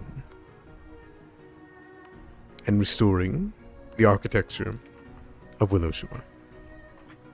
And you guys can find yourselves gathered at the end around.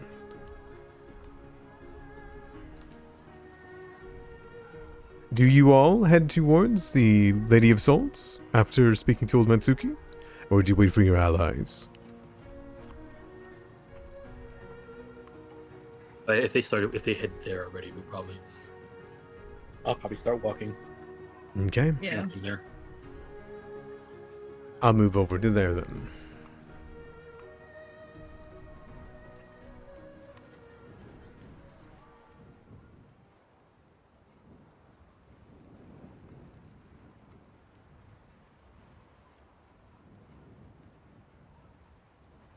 All right. Ross and Siyin. You travel across the now recently liberated South Bank. You see villagers returning to their work, their farms, and the ruins of their homes as they attempt to rebuild what they have. You make your way to the Grand Cathedral, her fluvial Lady of Souls. You can still see from here the cathedral's windows are smashed. Wind whistles in and out, and you can see the doors are still pushed wide open. It's a cathedral that does not fit in the architecture nor the environment of Willowshore. But standing in front of it, praying, as there is clearly a set of bandaged bodies piling up outside the door, is Elizeth.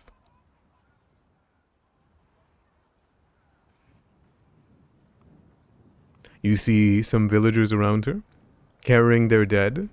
Some are asking for prayers, tears streaming down their face. And Elizeth calmly consoles the dead.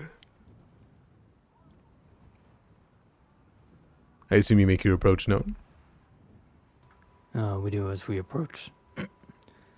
Elizabeth, I see you're back at the lady.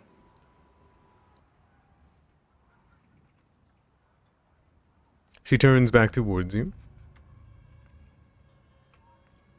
And a small smile goes across her face.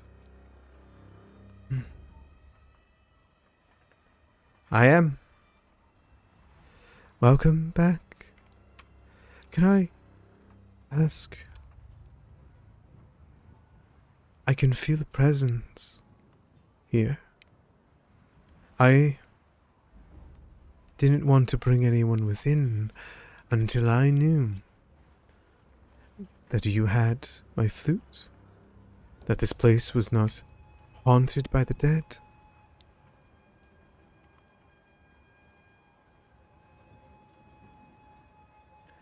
Indeed, we have it. She in? Do I have it? I believe so. But you and Okay. Fang got it. I don't think it ever got passed back to me. So Yeah, he hands it to her. If we're not careful, if we do not soothe the dead, they will rise. Such horrible methods of death. They will not be happy.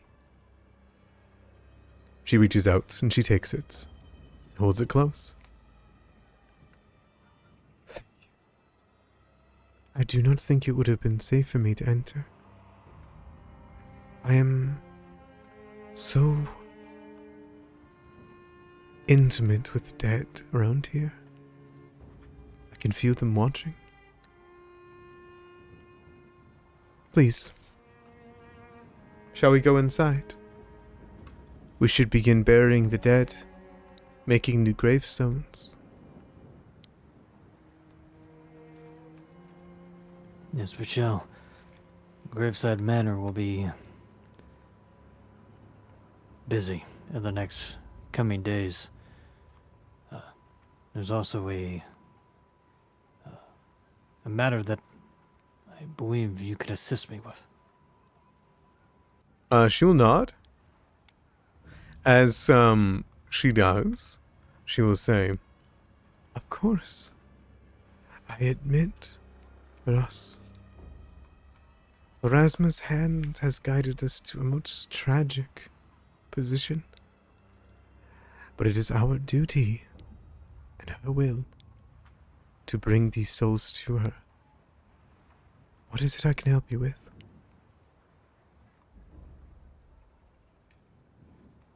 I guess lowering his voice slightly so the nearby injured don't hear. There was a yokai held up in the old abandoned tea house. Did a very destructive reaping upon the bodies there. Their souls will need assistance, a rite of passage, to find their way. she'll nod. Yes. Would you like me to go? And you to attend the dead here? Or shall we both go?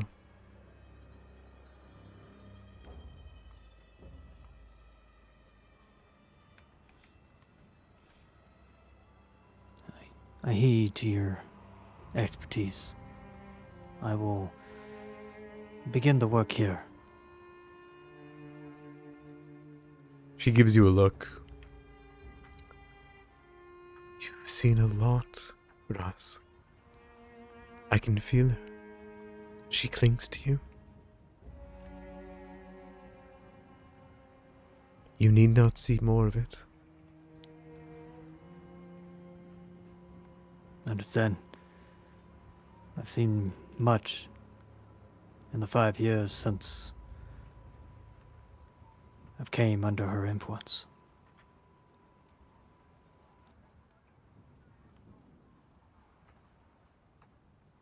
If you believe yourself ready, and you believe yourself unmarred of mind,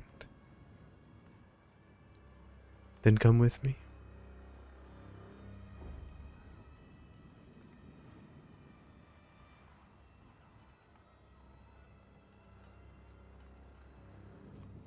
Whereas it's a steadying breath, but nods.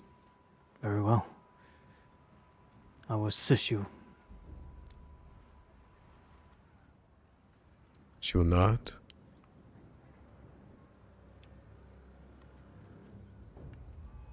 But first, she heads into her chambers.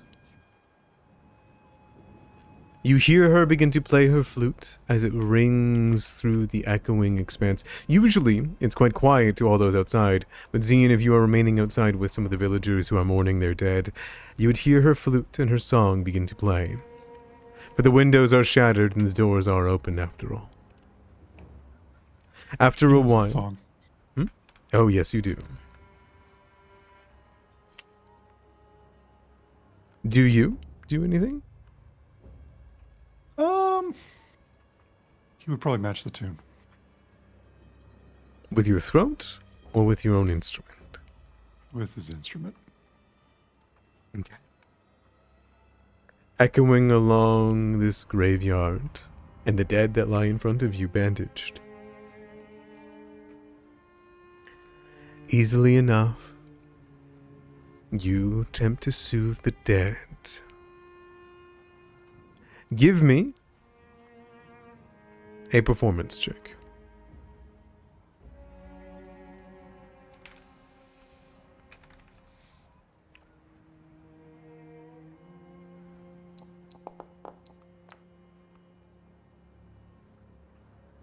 Very good.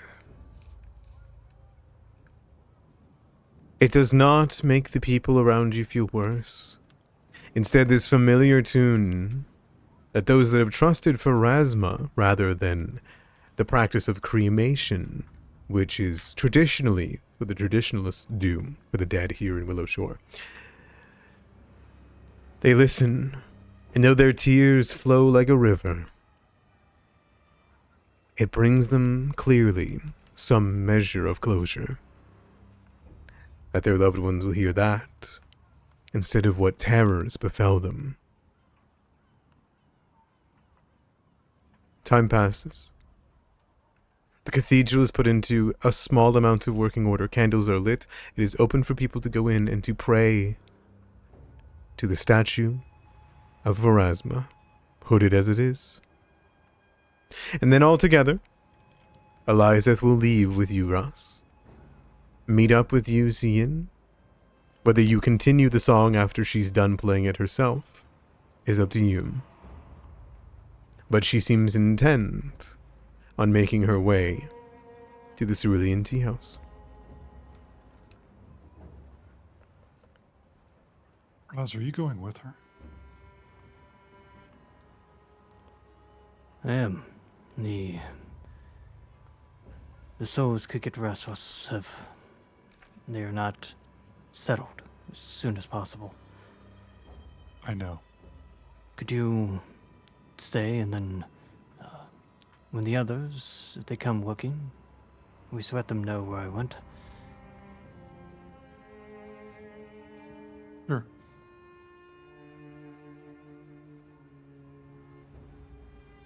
All right. And before long, as Elizeth gives you a bow, and she clearly gives you a knowing look of thanks towards you and your flute, she clutches hers tight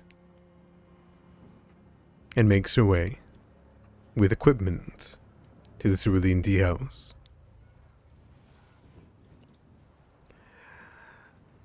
Katai, Jobin, Fang, as you guys make it to the path that leads down towards the cathedral, you would see Elizeth and Ross moving alone across the Dawnstep Bridge and towards the Cerulean Tea House. Near that Zian is not there. Where's he going? I guess they're heading to the tea house. He can't have it all to himself. Fang starts chasing after Ross and his master. What do you mean have it all to himself? And then he says that, but I'm pretty sure Fang is already gone because he said he ran after them. Yeah. Perfect. Jobin.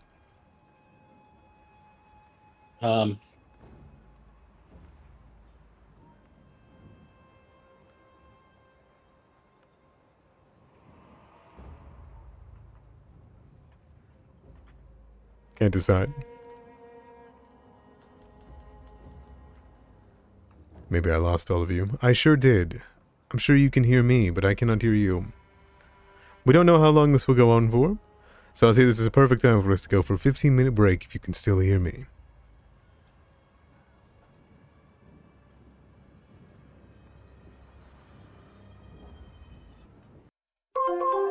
right as Kitai returns from break. I can't hear any of you. I'll see you in 15, unless we want to make it a short 10, because we've had a lot of relaxation today. Put a 10, 10, 10. All right, 10 across the board, 10 across the board. We're making it a 10. All right, sounds good. All right, see you guys in 10. Can Crypt no longer hear us? Is that what happened? Yeah, you can't. Yeah, He's- Yeah. his connection to the Discord, I think, was tenuous. It's the cold. I wonder what they say about me. I wonder what's going on with the speculation.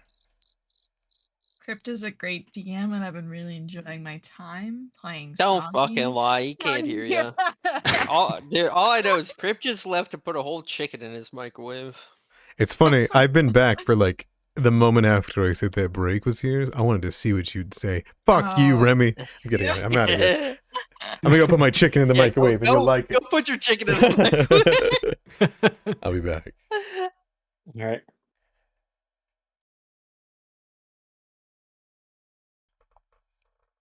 We're back and we're all back.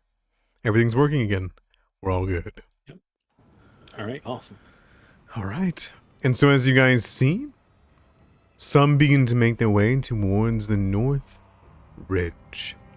To go back to the Cerulean Tea House, the place where all of the dead hang. Flayed, killed, and brutalized. Feng, Jobin, and Kitai, you see on the Dawnstep Bridge as two figures, the telltale colors and strange attire of Elizath and Sring Raz are walking by the Eternal Lantern, and you can see and hear the music of Zien still at the Lady of Souls. What do each of you do?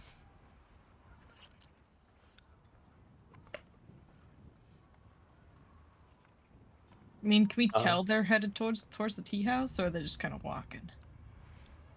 From this distance, it's pretty easy to tell that Elizabeth is carrying like equipment, and looks like she's on a mission. All right, I gotta go make sure these heretics don't do anything crazy. I'm gonna go run after them. Okay, you're gonna head that way. Yep. And Fang said he was running after them too. Yeah, Fang ran off as soon as he saw they were heading to the tea house. Jobin? He shrugs and puts his hands in the air like, "What are you doing?" And then heads towards the cathedral to see if Cian is there. Easy enough. Zien, I assume that you're there tending to some bodies and people who are mourning the dead. You can see many people are flowing into the temple to go give their prayers to Pharasma. To bring back their loved Very ones well. to. He will help move bodies for the moment, but not much else. Okay. Before long, Jobin is upon you. So as Jobin crosses the corner and comes around and sees Cian is just carrying bodies and moving them in, he pauses for a second, and then shrugs and says, "Well, he'll come up to him and say, 'Hey, if anybody asks, I think I'm gonna head home now.'" Where's everyone else? They went to the cathedral. I mean, not the cathedral, the tea house, the Cerulean tea house, to handle the souls thing. All right. Very well. It's been a long 2 days. It's not going to be over with yet, Jobin. We have to rebuild. Yeah, sure, but at least we're not dealing with monsters and stuff like that. Building is a lot safer than dealing with random monsters that flay and Jobin. and then he realized he's saying this out loud while people who just and then he pauses for a second and says, "It's not we're dealing with a lot of all the monsters that set traps and try and kill people." Cian will lean in close to Jobin and say, I don't think we've dealt with all the monsters in this town yet. And goes back to moving bodies, and he'll do it a little bit longer, and then he'll eventually make his way Himself? towards the rest. Sounds good. Right. Jobin's gonna Says, well, if anybody needs me, I'll be at the mother's coil at home. He nods at you. Excellent. One thing I will say is that I have an unusual object in my inventory. Mm-hmm. It hasn't been identified yet. Correct. So when I get home, I want to talk see if my sister's there and work together with her to identify this thing. Yes. Do you remember what it is? No. It is the strange cup that was on the table beside the priestess of Daiketsu. Okay. Yes. Okay. Yeah. In Strange cup. Mo's lair, if you will, the private banquet hall. Mm-hmm. All right. You make your way towards the mother's coil. You delay yourself, Zian. And because of the lead, Fang and Katai, you will not arrive at the Cerulean Tea House before the rest of the party makes it there. I should say Ross and Elizeth. Heading up to the Cerulean Tea House is simple enough. No one is going in. And there is a guard just outside of it. As you two approach, the guard looks towards you, begins to say something to Elizeth, but then sees you, Ross, and nods.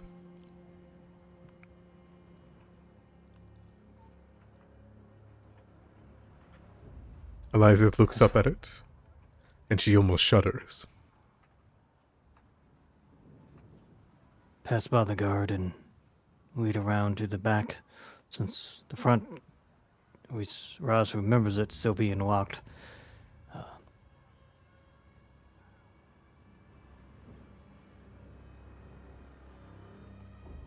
Okay. You said the back? Yes, Okay. where the prisoners were being held. All right. She'll make her way. Together, you walk. But something you notice, Ross? There is no cat this time.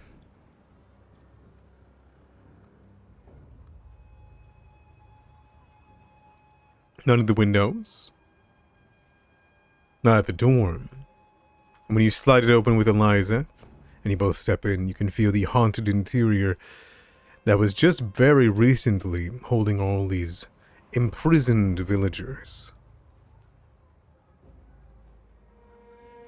I'm going to temper people being added onto the map. However, I'm just saying this right now, that Katai, Xian, Fang, you may enter the scene at your pacing and your own will. Sound good? Mm-hmm. Perfect. You could ignore their 3 tokens.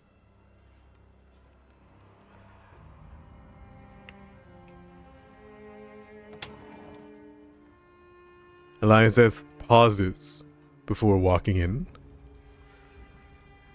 speaks a prayer under his breath, and makes it. She looks around here, seeing the pillows, the places where people were, but can sense something deeper in. Together, you walk into the dilapidated and destroyed public floor. There is nothing here left but corpses of a giant frog and a cave scorpion. Everywhere else has been pilfered or worse. The gathering hall is disturbing. She nods. A little forewarnings.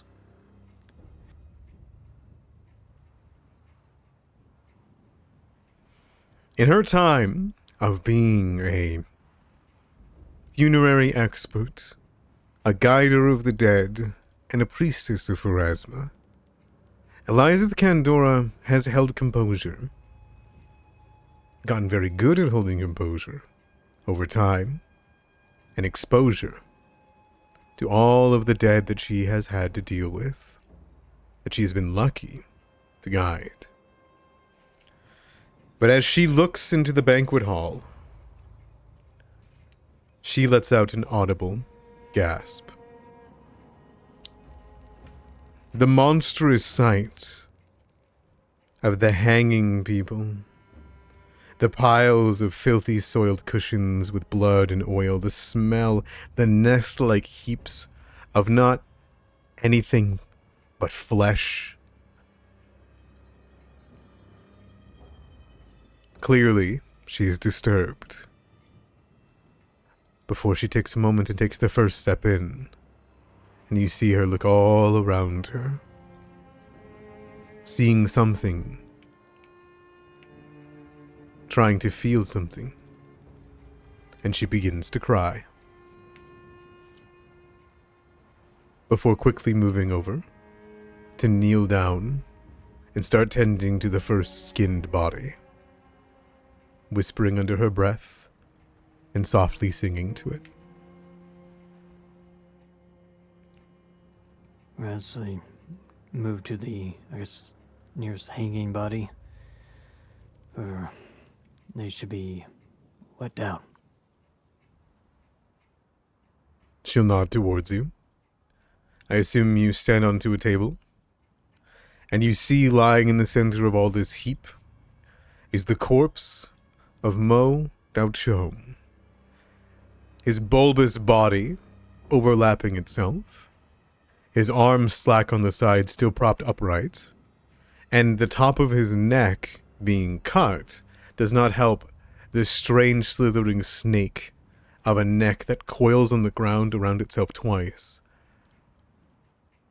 And then the flaccid end of the empty neck, with no flesh in it at all, just poured out liquid that has stained the ground. It'll take you time and effort to really bring back comfort that this place should have given. And she will begin, if you will too.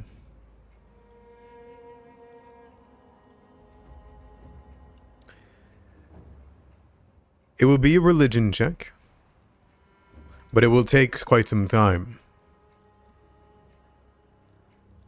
The claw prints, scratches, though. You all walk in to the sound of prayers, the organization of bodies, and Ross standing up on tables, slicing down the flayed corpses.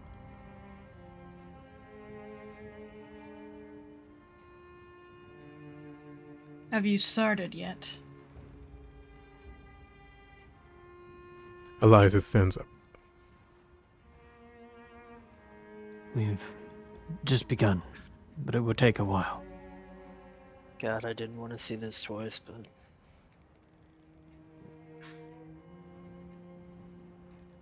Katai will very quietly get on top of a table alongside Ross and start cutting down the bodies. Fang, if it's rough, the common room has much to be cleaned also. it's alright. I'll get rid of this thing, and I'll point to the body of the monster. There is 11 bodies that have been hung from the roof, scattered around the room. 11 bodies that have been left to rot, that are not in the piles of gore.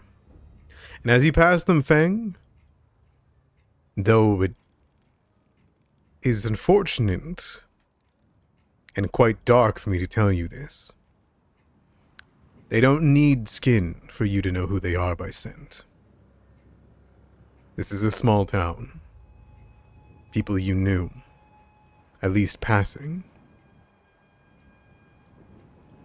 And you finally can make your way to the lump of flesh and monster that partook in your village. Yeah, Fang is normally like playful and chipper, but like in this scene, he's just absolutely morose. He gets to the body of Mo, and with Beetle's help, he's gonna just start dragging it outside.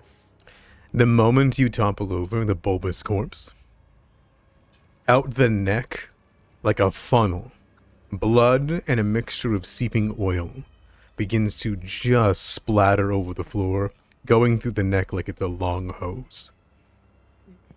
I'll try to like tie off the neck so it stops. It's rubbery, it's dirty, and it's gross. But you do.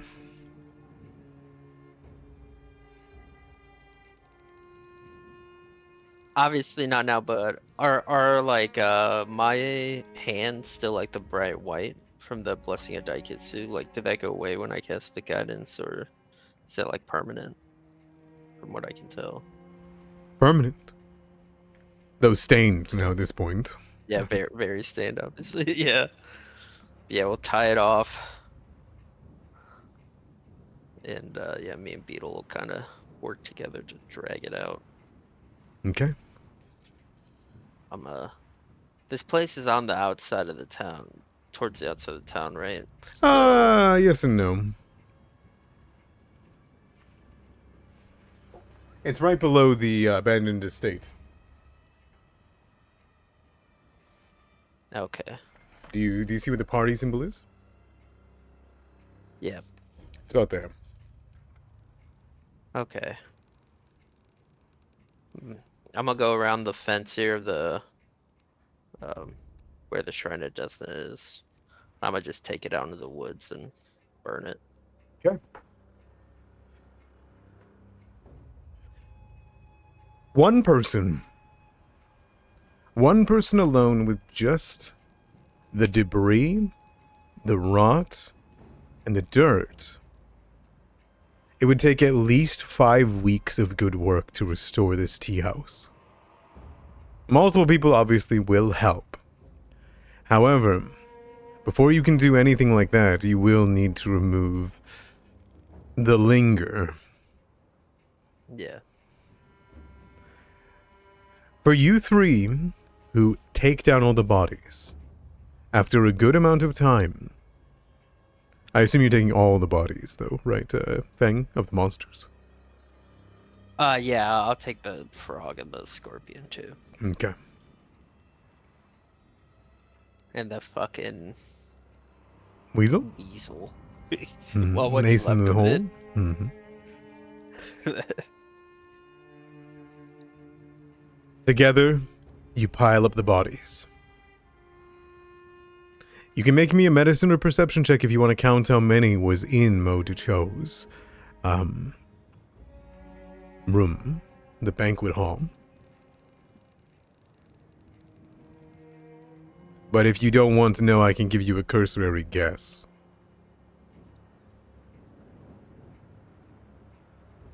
I'll take the cursory guess. Due to lack of certain organs, skulls, or other pieces, 20 to 28 people.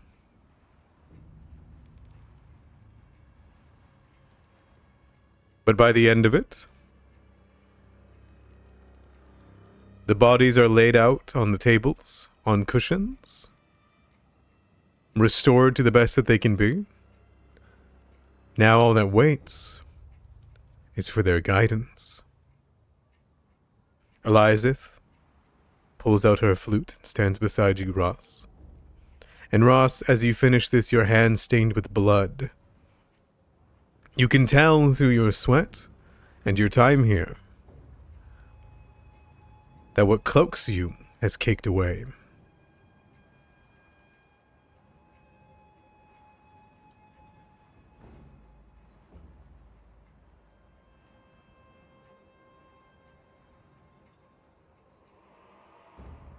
You can feel your bones almost itching to stretch. Here you do feel connected to her, connected to death. You're not hidden with what you're wearing right now. But Elizabeth doesn't seem to mind.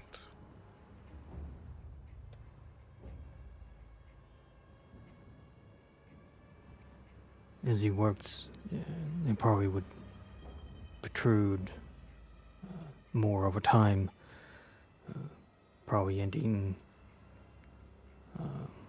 at most in some places 3.5 inches.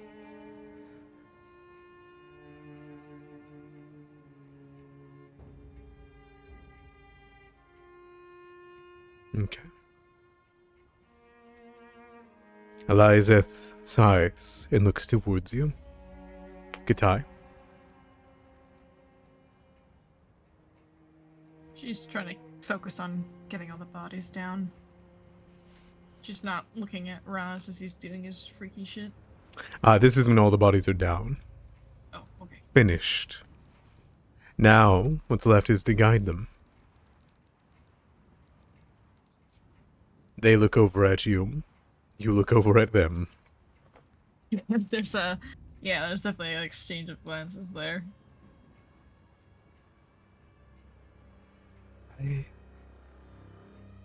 I can't tell you who each of them are. What their families would have wanted. I know that some of them at least would have wanted to be buried. And some would definitely wish to be cremated and poured into the river.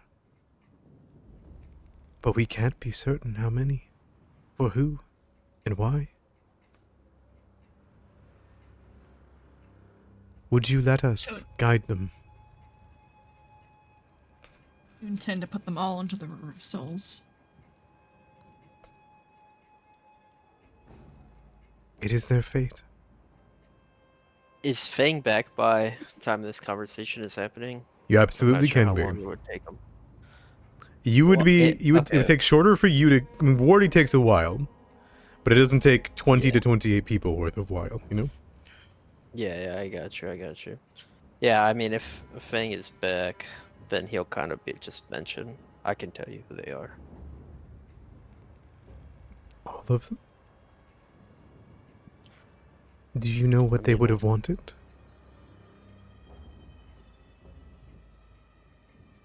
I mean, I'm sure Someone would know. amongst the group we could figure it out. I agree. For some of them. But there are whole families here. Personal. People.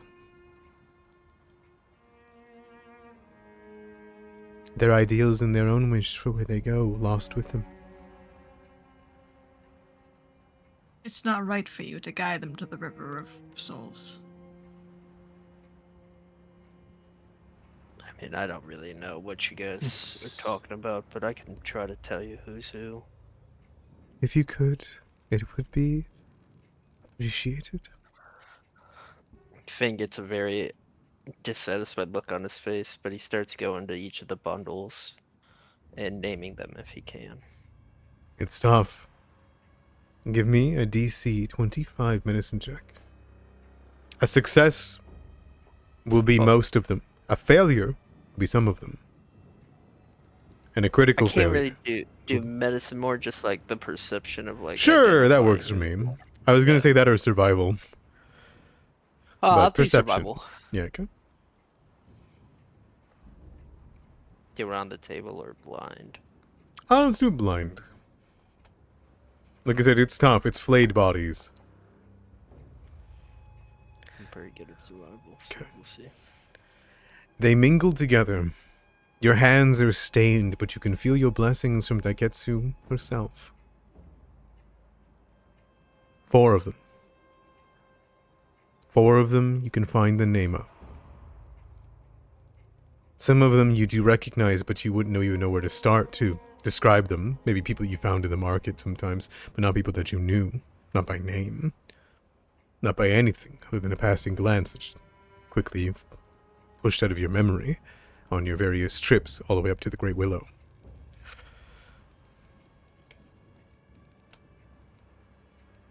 I'll point out the ones I know. Okay. And what tidbits of information I can, because like it's established Fang likes to spy on people.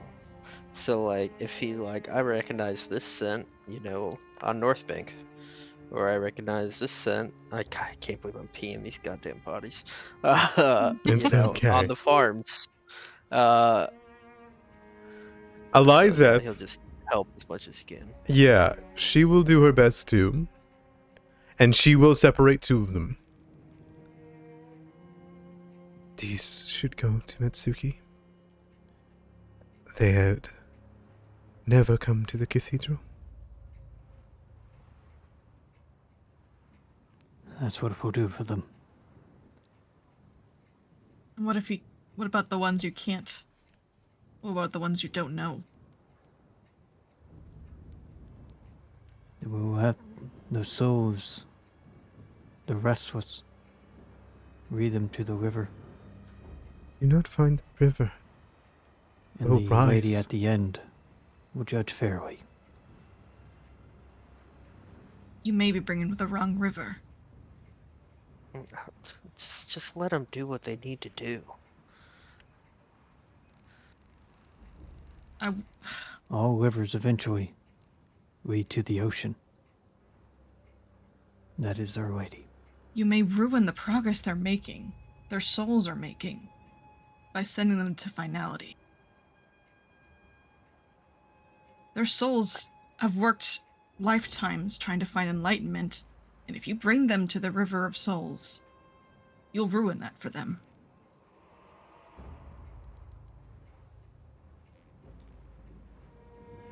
When people die in such horrid ways, they don't stay.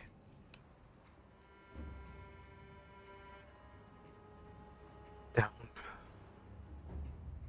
There is a chance that if we do not guide them to Our Lady for judgment, this will not be the last time that we meet them, and they would harm their Why- families. Why can't you allow their souls to travel to the River of Life instead? Another chance. She turns her head. That's you, Ross. They could slip through. And instead of life, they will come back as not. Slip through? Is that what you call it?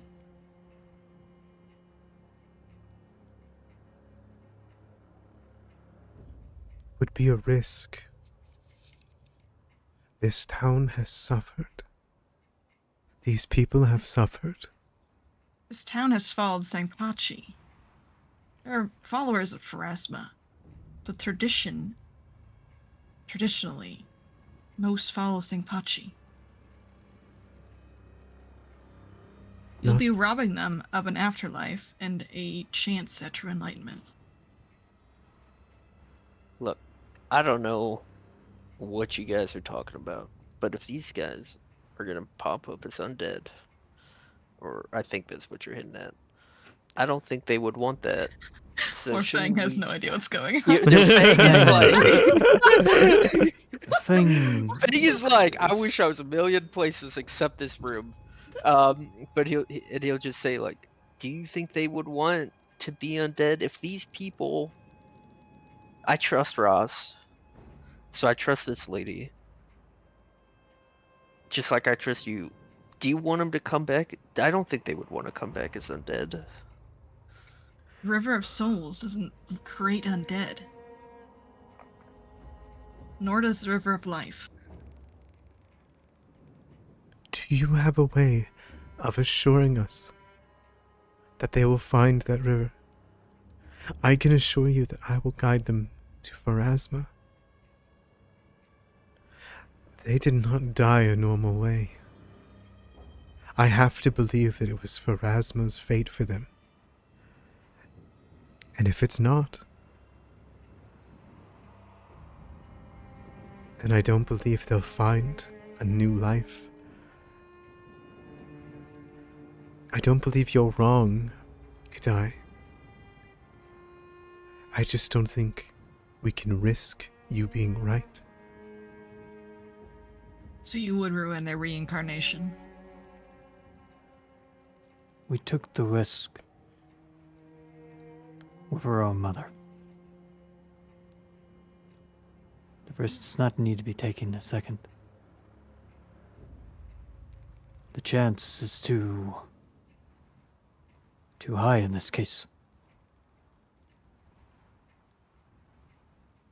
They could come back twisted, unrecognizable, with deep desires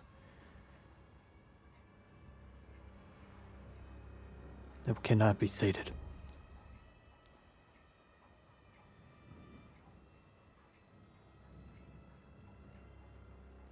Do I know of any way to help souls find the River of Life?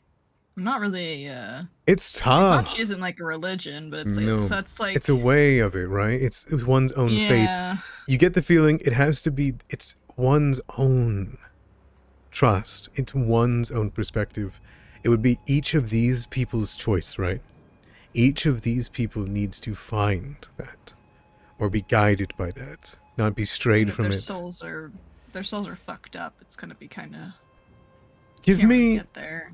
give me a religion check. Sure. Because my whole idea is based on if they can get there in the first place, we should let them. But if there is no possible way for them to do that, then You have no doubt that if someone's faith, or if someone's belief in Senpachi, and someone's belief in reincarnation, if you were flayed alive and eaten, that you would trust in a new lifetime. Am I wrong to say that? No, you're right. They died horribly, but reincarnation got them, But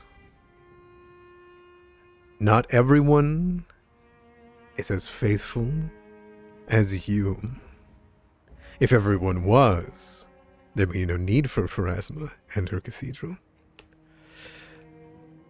It's a thing that you had a conversation with your father a long time ago with.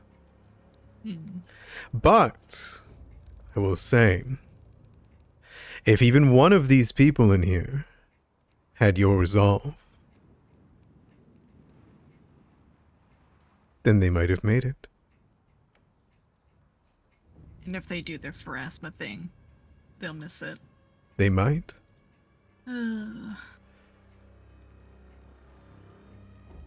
I love religion. Now then. Thanks, CC, Pharasma and judges, walk up. and Go ahead. there may not be what you expect as a reincarnation, but there is a finality, a new beginning. But it is not with us.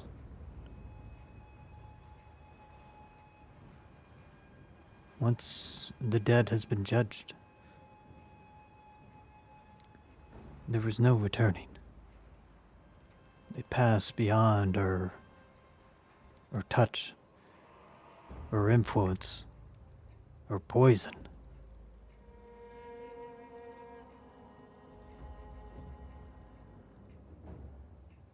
May work for you, but it doesn't work for everyone. I'm okay sending those who follow Pharasma or believe in Pharasma to your river, but it's not fair for you to resign everyone to your beliefs. It's not everyone. It is the 15, 16 souls that we do not know.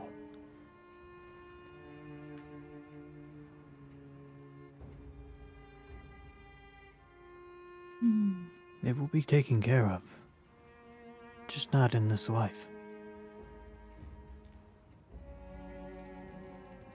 I can't stop you from doing whatever you're going to do.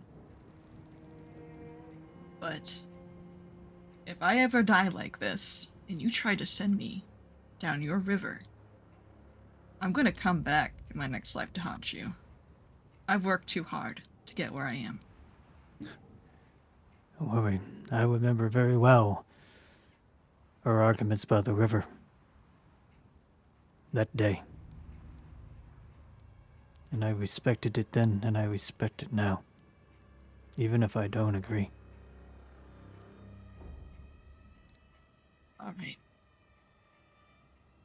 Then force your religion and your afterlife onto these people. I can't stop you. Fang is just looking at Cian right now, like, dear God, fucking help me right now. His There's a ears are cleric. down. There's a cleric right there. There's two clerics right there. I, Two I, of I them. need social help. I don't need spiritual help. She will sigh, Her Lady of Souls.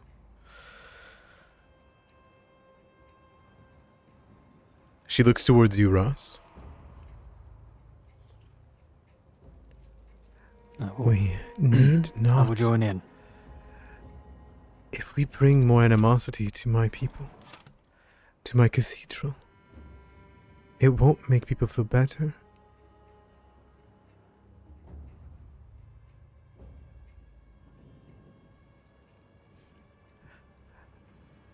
No.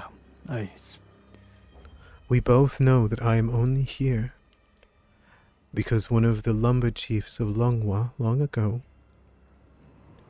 had the coin to make the cathedral, to bring me here. I have found some semblance of a home, and I love this place. And I know they all do not accept Pharasma. If we do this, she's right. We may incur wrath.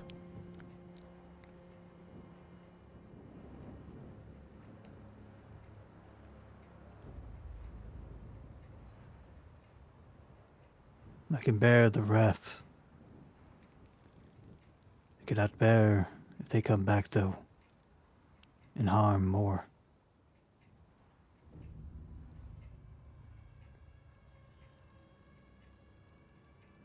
Lies at sighs and nods. Perhaps. And even if I am run out of Willowshore for this,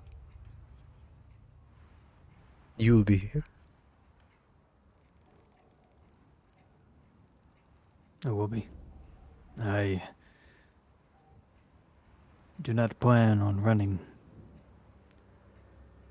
from the fated journey the Lady has began me on.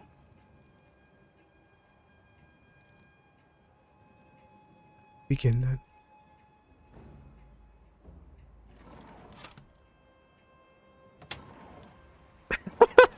Fang, did you get the door closed on you? Yeah, Fang kind And- of follows Katai out, but he doesn't say anything. He keeps her at a distance, much like he keeps his own sister. Okay. Katai is pissed. I'm gonna linger right here. I'm not chasing that. Yeah, Fang's not chasing after her. Fang kind of like stands next to Cian, where things make sense. Maybe he'll pick up some bar stools. There's a couple still intact. And Elizeth Candora will begin her incantation. She'll pull out her flute. And she will begin to play a song to soothe these spirits. And while she finishes, she will then begin burial rites to consecrate this room's souls, to prevent them from rising from the dead, to prevent the souls themselves from haunting, a finality that not even cremation can give, thanks to ghosts and spirits being superstitions.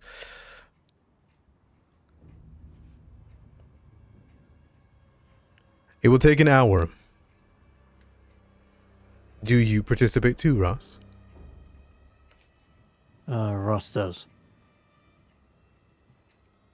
Okay. a burden he will bear. Give me a religion check. Or do you wish to just aid Elizeth?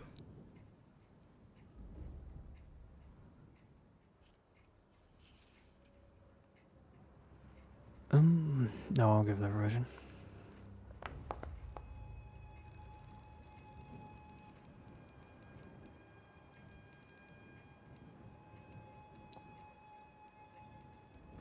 Okay.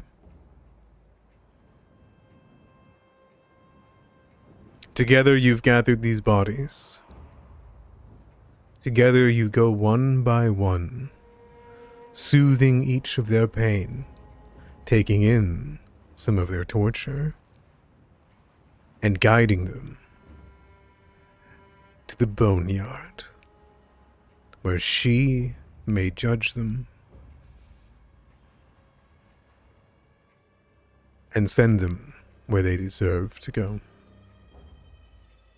During this time, Ross, you feel your skin crawl with bone. You feel your mind clouded.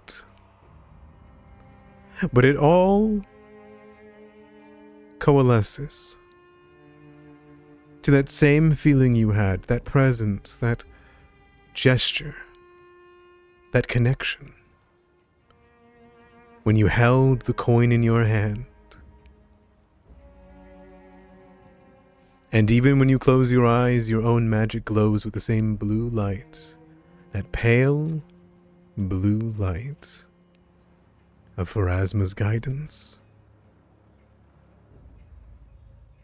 In some way, shape, or form, you feel as though you have reached her. But for what has happened to the souls of these people, you cannot be sure. But by the end of it,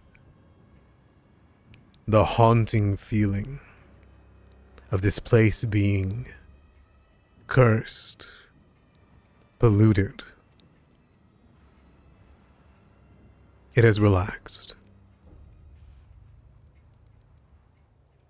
Light begins to shine in through the windows of the sunset. The body is wrapped, ready to be taken. Swirls upon each of them.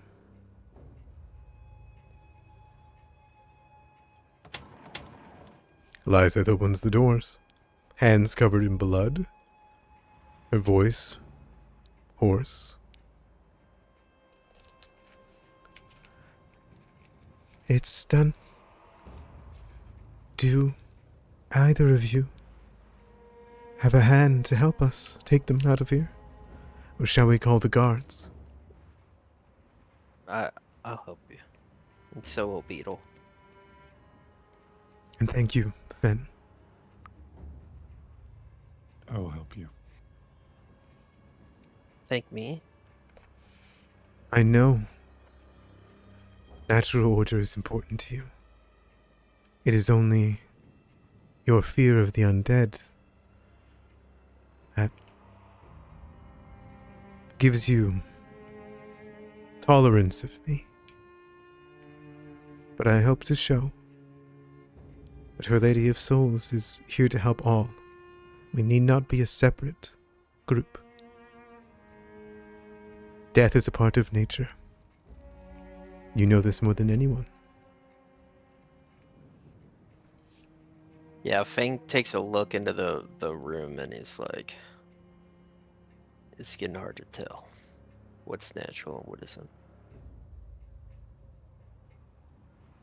But I don't really care much for religion, so She nods it's not a big deal. and says, then I'll rely on you for that. I'll trust your guidance for that. If you need anything from my cathedral, scrolls, anything of the sort, always come by. I'll be able to give them to you. And I will work on something that can affect the dead in case anything does happen. Fang will kind of like get a coy smile as he thinks about 2 pits and 2 pearls, and he's like, yeah, I may have some questions later, but we should just do what needs to be done. She nods. And she'll move over to start helping carrying bandaged bodies. I assume you take them out the back? Yeah, if the guard's out front Yeah, still, that's- yeah, we'll go out the back. Okay. Yeah, probably the best. And then we have to.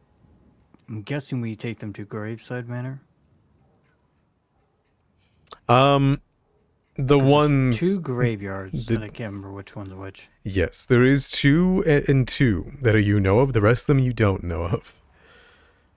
But you could take them back to Old Metsuki, so that whenever everyone takes a few days to figure out who's missing and who's not,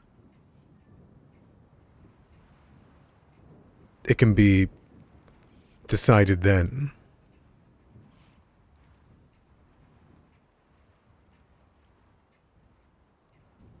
Nonetheless, I assume you take them outside. Katai, what are you doing? Katai probably, she probably is gonna wait. She'll probably hang out with Beetle, until Beetle goes inside to help, but she will help, with the bodies. She's got big muscles. There is 2 bodies that were already out here, because they were the 2 that were identified that were against Pharasma. Yeah, I'll bring them to, Old Matsuki's then. Okay. As the rest of the bodies are beginning to pile up outside, you can see insects have already moved up to try to pick at the dead of the animals.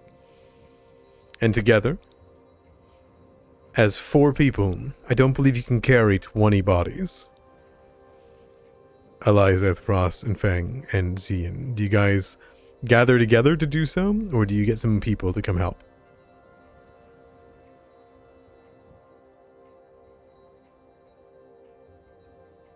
Might as well have the gods assist. They are here to be of assistance. They got a lot to do. I mean, we could just make a few trips. Maybe get a cart. Cover Yes. it up with like Your sister probably has a cart. a tart. When you say that, he kind of like narrows his eyes and scrunches up his nose. I'm sure there's a cart that's closer. She's so far away, and I'm sure she's really busy.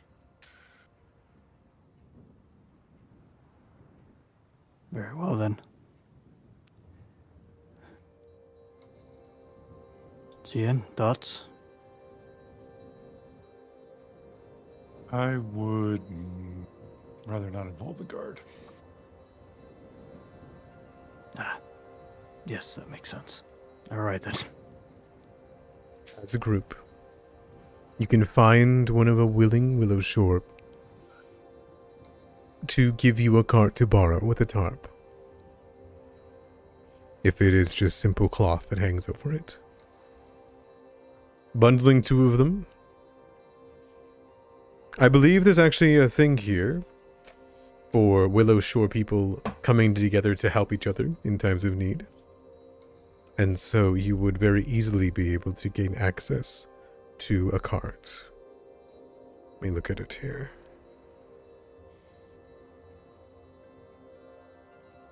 Request help is the check.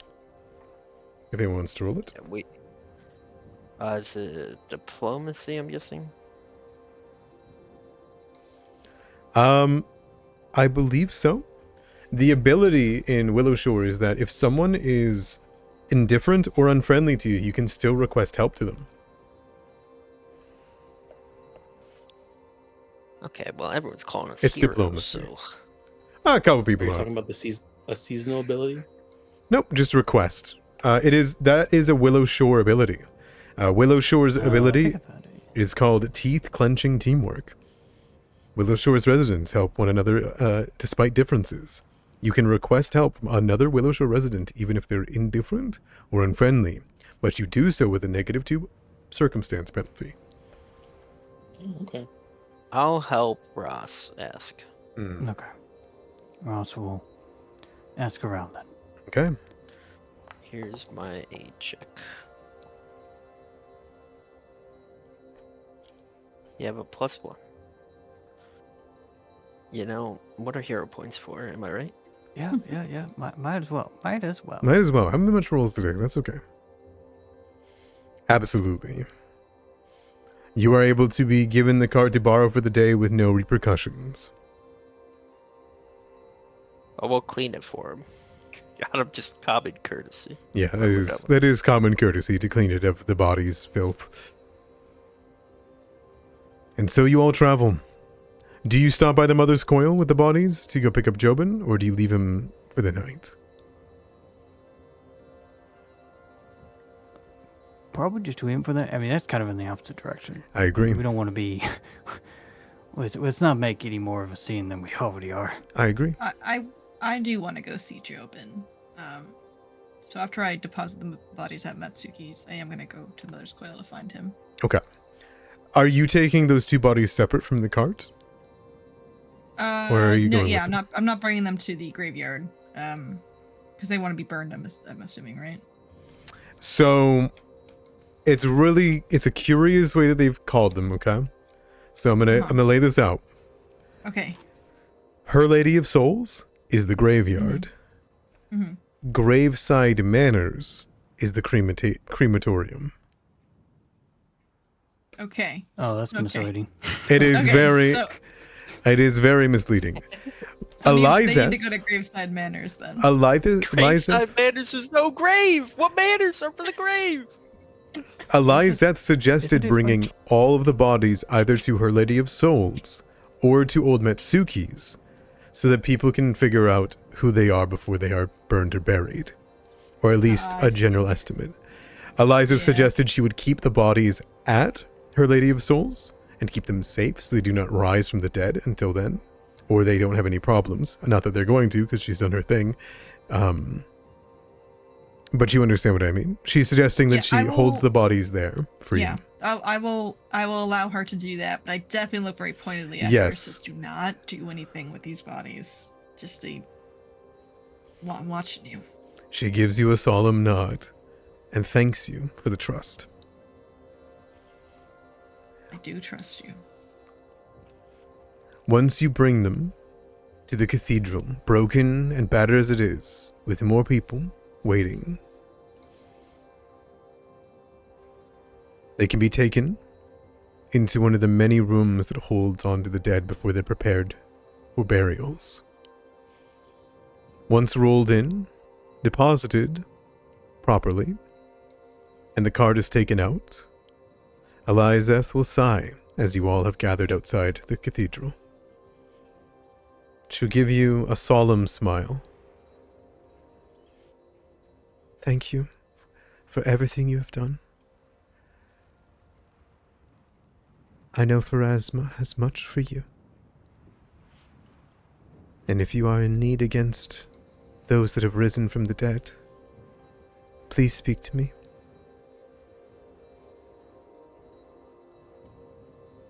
Elizeth.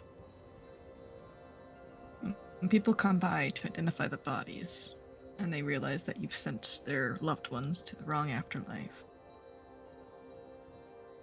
please just let them know I allowed it to happen. It's not fair for you to take the blame for something like that.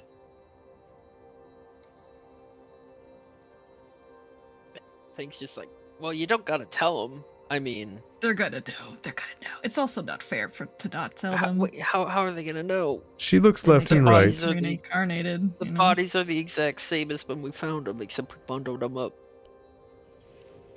She will sigh and will say, I'll see. It is not fair for you to bear the burden of the lantern going out.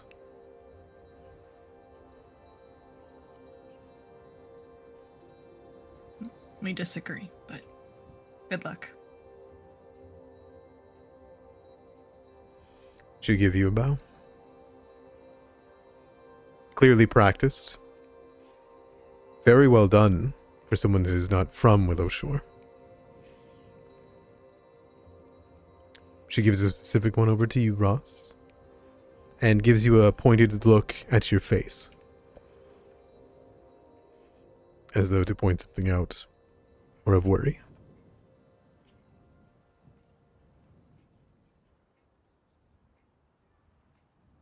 I'll assume that's fine. All right. Yeah. Ross knows what she means. It's Okay. just Okay. nothing he can do about that at the moment. All right. Let's jump over to someone else. As you all turn, who is going to go see Jobin? And who is going to go to bed or Old Metsuki's? It is 6 p.m. at this point. Yeah, I mean, I think at this point, Fang would kind of look at everyone and be like, so what do we do now? I need to go speak with Jobin, and then I will be going home. Do we want to, like, meet up somewhere tomorrow, or Old is this where Matsuki we will say be meeting goodbye? at high noon at the stage. He Yeah, says but he'll do have we- work for us to do there. But do we need to do that work? Or go there? Yes. We need to rebuild the town in time for winter. We also might give us an opportunity to observe the town. Someone got to the lantern. That's Yeah. true, I do want to find that out. Alright, so meet you guys at the stage tomorrow? High noon. Oh, I don't like that noise. Where did that come from? What? Beetle. Fang will Was look at that, Beetle. was that your Beetle. was that your beetle or was that the weasel? That's Beetle. That's Beetle! What's he saying? He's looking up at you. He's tired and hungry. Yeah, Fang's trying to, like, if Fang says to him in Beetle speech, He's also rubbing Yeah, his I'm trying- wound. I'm trying to get us out of here, buddy. It's like, okay, I'll meet you guys at the stage tomorrow. And you do bring up a good point about winter. We need to figure out what's coming. All right. I'll leave you guys to it. I have Fangle put a hand on Beetle on his stag horn and start leading him home. Excellent. For the first time, Vang, you'll be heading home in this campaign. Yeah, right? Took 8 sessions. Yeah, He got there, yeah. though. All right. Do you stop by your sister's house by chance? Just a Hail Mary. I think Fang would, like, loop around and, like, spy on her a bit, see what she's up to, but he wouldn't, like, go in there. Or You anything, don't talk to see her, but you see people. She looks like she is extremely busy, and you can tell she's in there from the sound of clanging and the smoke billowing out of her home. Fang will say, like, a little prayer to Daikitsu, asking Daikitsu to, like, give her the strength to do what she needs to do right now, but he'll just keep moving on to his house. Sounds good. All right. The three of you, or wait, Ross, are you staying at the cathedral for the night, or are you heading over to Jobin?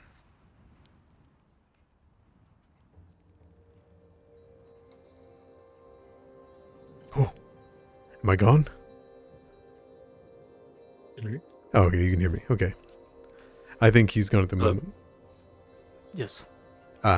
You are staying at the cathedral for the night? Medusa. Or are you going to go see Jobin? Uh-oh. Ross, Well, let's see if he's talking on stream. can you hear me? Yep, he's talking on stream. Did the Canadians get to his Oh my power? These Canadians got to his It's the power, opposite yeah. this Still moving time. around and It's the opposite this time. I can hear them, but they can't hear me. Oh yeah, I can Well, hear, we can hear you now. Oh, He's back. hi. I asked if, Ross, are you staying at the cathedral, or are you heading to Jobin's? neither. You probably go back. Try to get residents back at the Trice Breast, the inn. Yeah, absolutely. You gonna go over there? Yes. since He has Perfect. a room there. Do you want me to describe your reunion with Mama Otis? Mother Otis? And the drink the free food, a small bottle of wine, and the music that plays there. I think Ross would try to keep it short, since the effects of doing the ritual is quite prominent at the moment, and would put some people off tilted. So he would probably just try to retire to his room Relatively quickly and not linger in the music, food, and drink other than to bring it to your room. Sigh at your lonely bed and a small cracked mirror. Yes. Excellent. And you can relax and rest for the night with a bit of food you can eat on your own. Cian, where do you go? Cian goes to the clinic first of all, and She's not asleep. She's not asleep. He drags her out of there.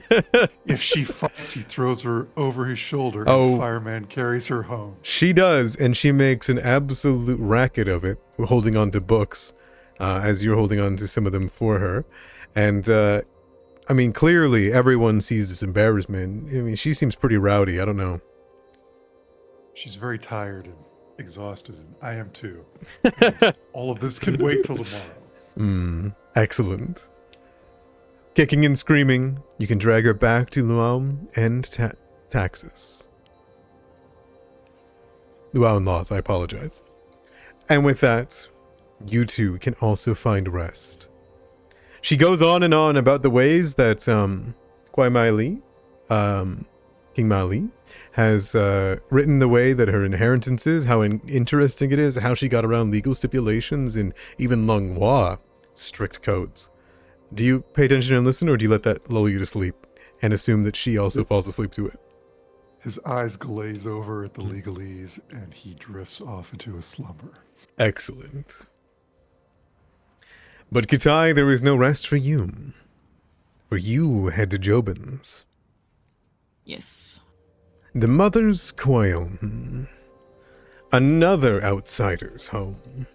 Though that outsider, of course, is dead. Well, this is where the Shrine to Shidru is, isn't it? It is. Yeah. I'm going for that reason, but also for Jobin.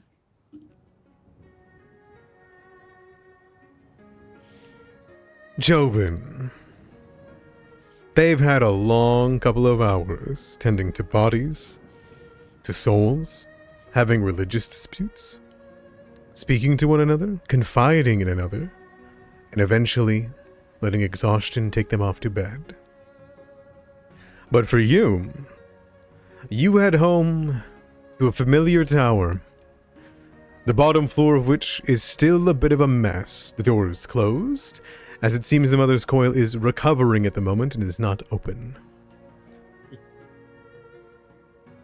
Heading inside, you can see your sister, sitting on the first floor in a chair, working on some contraptions, some crystals, some trinkets, most undoubtedly to help or aid someone within the town with something magical, to seal off some ward, some barrier, to do what she can. But her leg is still gnarled. She limps when she's not using her crutch, a long staff that she uses underneath her arm when she walks. She looks up at you and stands to go hug you, but winces. And I'll tell her to sit down and then go over to where she's sitting and hug her while she's sitting down. Excellent. As you sit down beside her, you see the various trinkets that were down here, the books that were pilfered through and ripped. You see the shop that has been plundered. Your sister sighs before she looks up at you. He sighs too and says, "That was a very long 2 days." You really stepped up, didn't you? Well, I guess it's kind of hard not to when you're surrounded by the person who guards the the lantern, the one who showed up, Granny whose son. And then Fang is always getting into stuff, so. Mhm. Magic did help. I told you it would. And hey, I didn't get to see it. But the way that Mushi has been squirming, and what you did, I know Mom would be proud.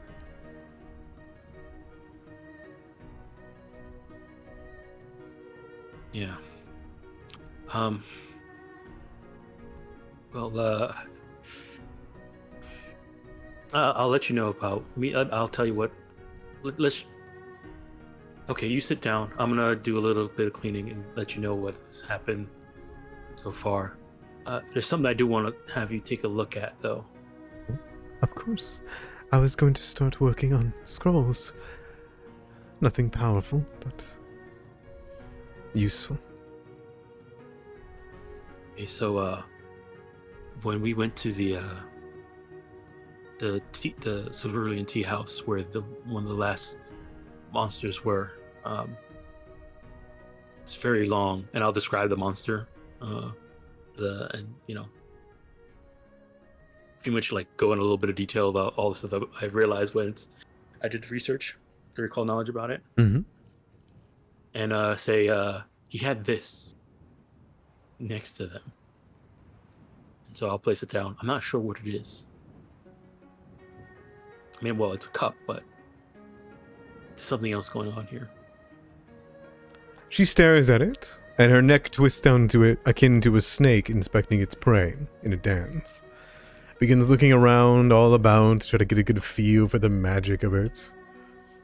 It takes some time. Definitely magic. Will you help me out? Mm-hmm. It is a metal drinking flask, I apologize, 4 inches in diameter and 10 inches tall. It is a screw top, and it's covered by 4 simple metal cups that nest together.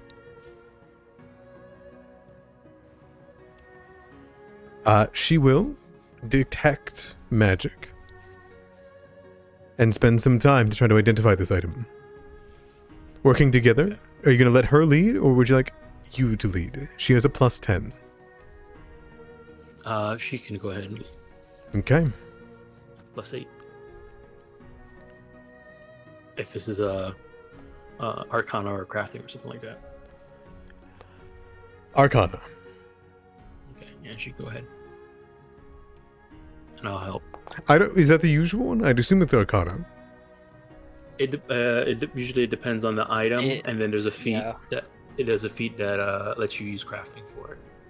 Yeah, in Pathfinder, like there's 4 casting skills: religion, arcana, nature, and occultism. And depending on the item, it uses the skill that's appropriate. So usually a magic item will have a tradition next to it, and then So you if can it's use an occult item, it'd normally be occultism. But sometimes there's bleed over with items. Yeah, there's bleed Where it over. could be This multi- sure doesn't. It just says magical, so I'm going to take Arcana. Yep. Then when it's like that, all of them work. Okay. You roll as well, so you can give her a +2, right? Oh yeah, here you go. You really get that feeling that, she's not trying to guide you either. Like, she's showing you all of her steps. You know that she is a more potent wizard than you are. Of course, she's had the most time and she's had the most experience. And so you can take the moment. Are you more of the jealous type, or are you listening to her every, her suggestions? So I would say when he was, not paying attention, he was like that. But after going to wizard school and coming back, he is paying attention. Excellent. She shows you the small amounts of veins of magic that flow through this flask. The strange scent or typing that it has. It's strange. The flask is laced with an enchantment. It's one that affects the mind. It's one that is a friendly magic. One that can be used to open up one's mind to another's words. It's a flask of fellowship. She will demystify it for you. If you'd like, I can give you a brief description, if you will. Right, go on. She will smile. I can't think of a more interesting and useful magical item for you, Jobin. It's for when you sit down and have tea with someone. Hot ginger tea, wine, ice cold water, even. If you pour a drink and you share that drink together with one of these cups, it opens their mind to what you have to say.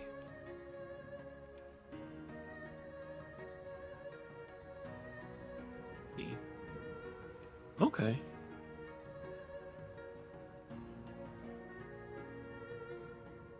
It also has a manner of being able to store whatever liquid you put into it.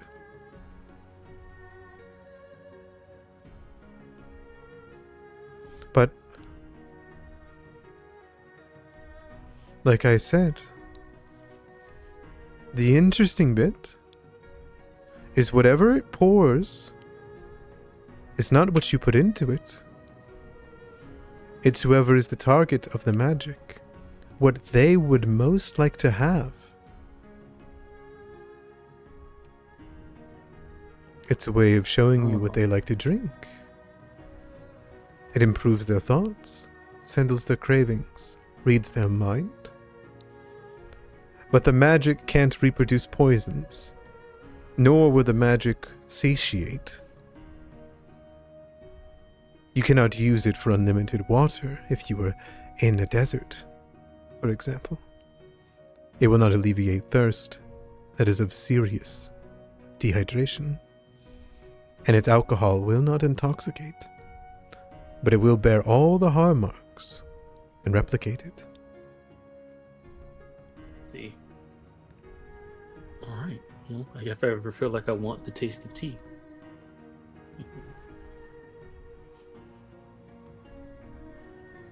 I have the item there in your inventory. If you Yeah, I use see. it on someone, your make of impressions will get a +1 when you pour them a drink from it. Alright. Perfect. Let's put this in my backpack. Now, let's be real here. Identifying a magic item takes a lot of time. So I assume the whole time it took them to have all their conversations and whatnot, you were using being nerds. Is that fair? Yeah, that's sure. That's good. Yeah, alright.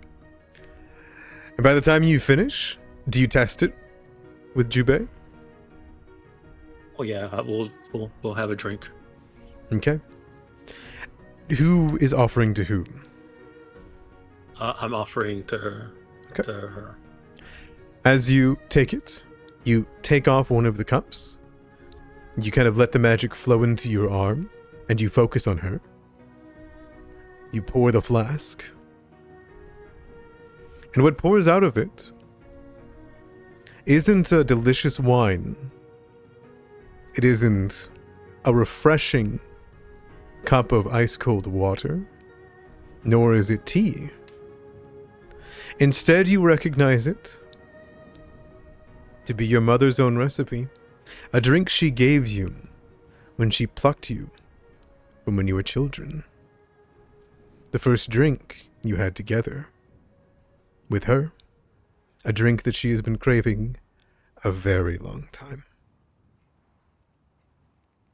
There is a smile as the swirling green liquid pours into the cup, and Jubei moves to cheers with you.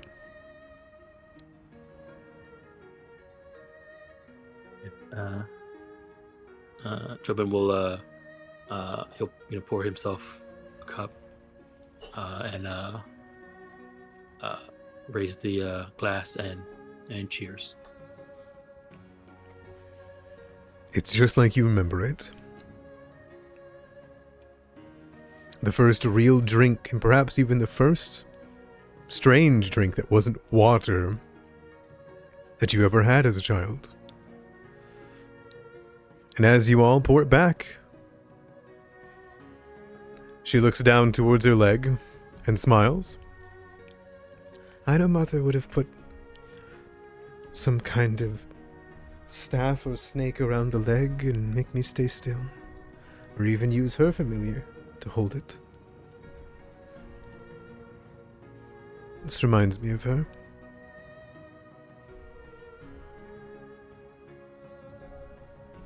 Before there is a boom boom boom on your door. Yeah,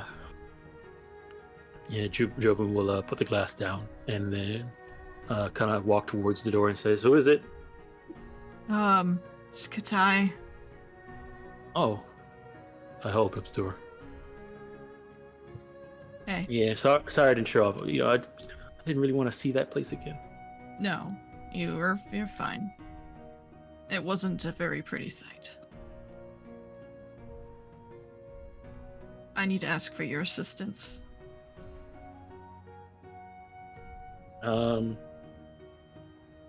Sure. I will pull out the necklace. Ugh, what is that smell? The necklace. Can you see if there's any curses or magic on it?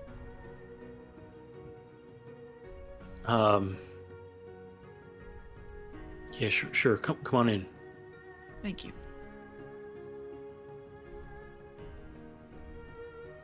Alright. You see Jubei, who has a more structured splint on her leg, and they seem to be sharing a cup of some kind of strange liquid that smells a bit weird. And she waves towards you. Hello. Hello. Thank you again for helping me. It was nothing. Anytime. You really should be thanking Jobin, though. She lets out a sigh and nods. I should be apologizing. As the most powerful mage in Willowshore, I should have been able to help. Instead, there was a magical trap outside my house. I should have seen it. There was a magical trap outside your house. Yes. Got her leg. Oh. Seems like an odd thing for the Jenkins to set up. Since they probably wouldn't know you're a mage of some kind. I agree. But if they can turn other people's traps against themselves, I don't know. Something to keep in mind. I'm not ruling anything out. What can we help you with? I'm afraid this necklace might be cursed, and I would like you to look into it, see if it is. Simple enough. Bring it here. I'll walk over, hand it to her. Actually, Watch out for the smell. Jobin. Oh! Jeez. She will hold it away. Jobin, you handle this one. Ugh. You're lucky your leg's like this. Okay, Oh, it hurt my leg to hold it. I can tell. She nods. all right, let me take a look. Hold on. All right. This would be an occult. All right, let me go ahead and roll this. Okay, works for me. Occultism. There it is. I'll hero point that.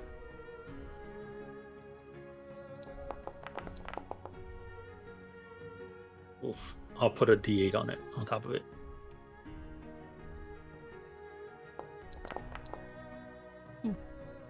All right, 19.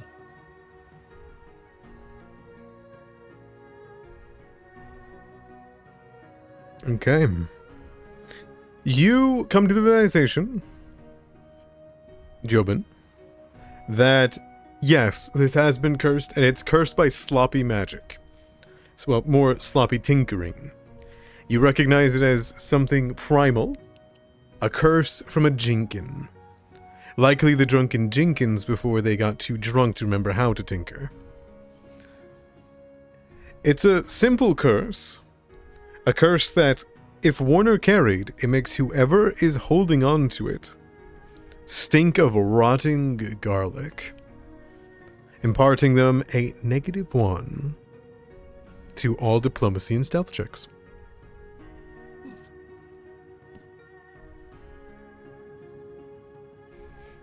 You don't know of a way to undo it, but you notice that if this curse was used on a magical item, it would make it an unreliable magical item permanently. I see. I'll let Ty know and be like, yeah, I'm not sure about how to remove the curse, but it is definitely cursed. And you don't know of a way to remove it, though? No. The curse is that whoever wields it becomes unbearably smelly. Rotten garlic. Definitely the Jenkins word. This is infuriating.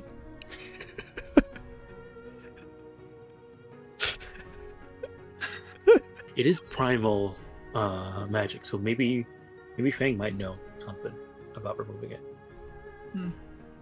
I will check with Fang then. Thank you. She stands there. Is there anything else I can help you with? Oh. Yes. May I stay?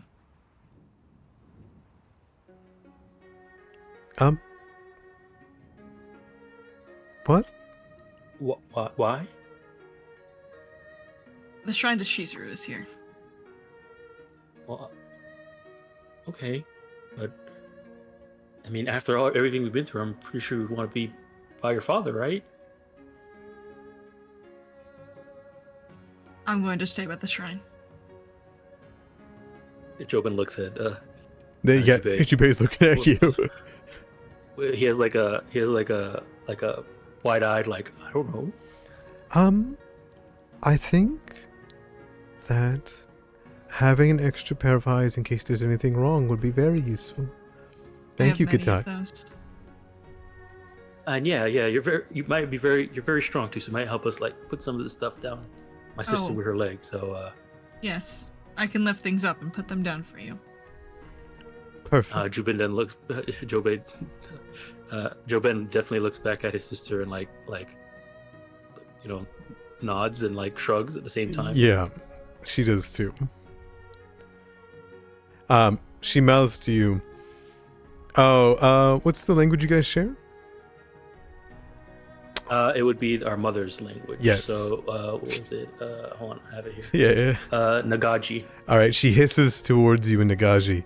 She needs this. Probably. Jobin hisses back. Strange. It's just our way of greeting. Wonderful. I will just start picking random things up and putting them away. Yeah, there's a bunch of broken shell with broken actually, pieces. Okay, so this one there, that one there, and then Jobin starts to like point stuff out for you while he sits down and continues to drink his drink.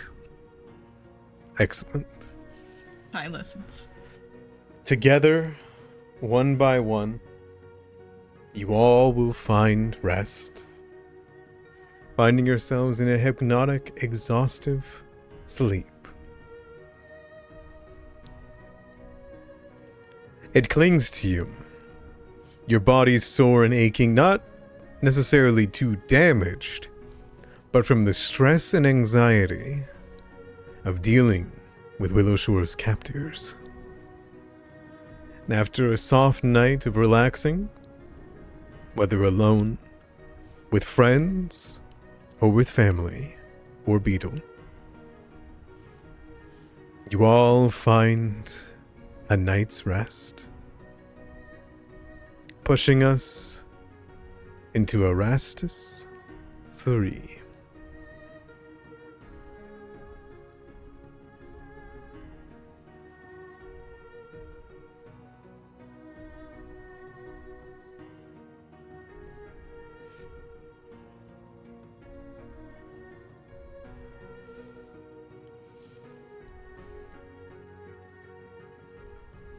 Yeah, go ahead and take you guys' my spell rest. slots to just heal myself to full before we rest.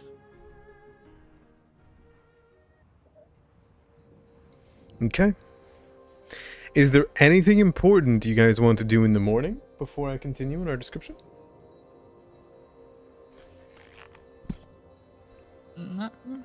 Nothing that can't wait till next session. Okay. And All to right. Put away runic weapon and bring back pocket library. In this Yep. moment, you all make your preparations, polish your weapons, do your training, connect with spirits you need to connect to, and one by one, make your way back into Willowshore's morning. Yet again, it is but overcast, but there's no rain. Fortuitous. And yet, Willowshore is a little bit vacant. Not by any malevolent method, but it would seem as though many of the villagers are gathering downtown. Those that aren't are speaking in hushed tones, talking to each other. It seems as though, while you were sleeping, something happened. One by one. I would assume you all have your various ways of gaining the information and meeting together in downtown Willowshore, in front of a massive stage where you have heard from all the people around you. Someone new has come to Willowshore. Someone no one's ever met before.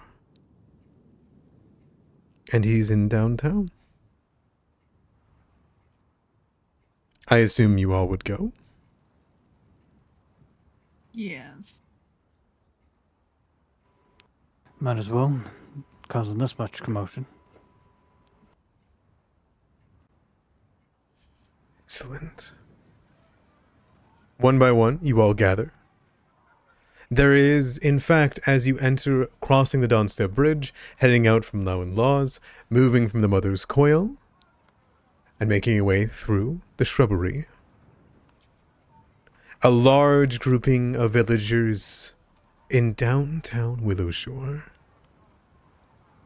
All of them needed something to be excited for, to take their minds off of everything that's happened. Guards who have rested and have mended their wounds watch over everyone.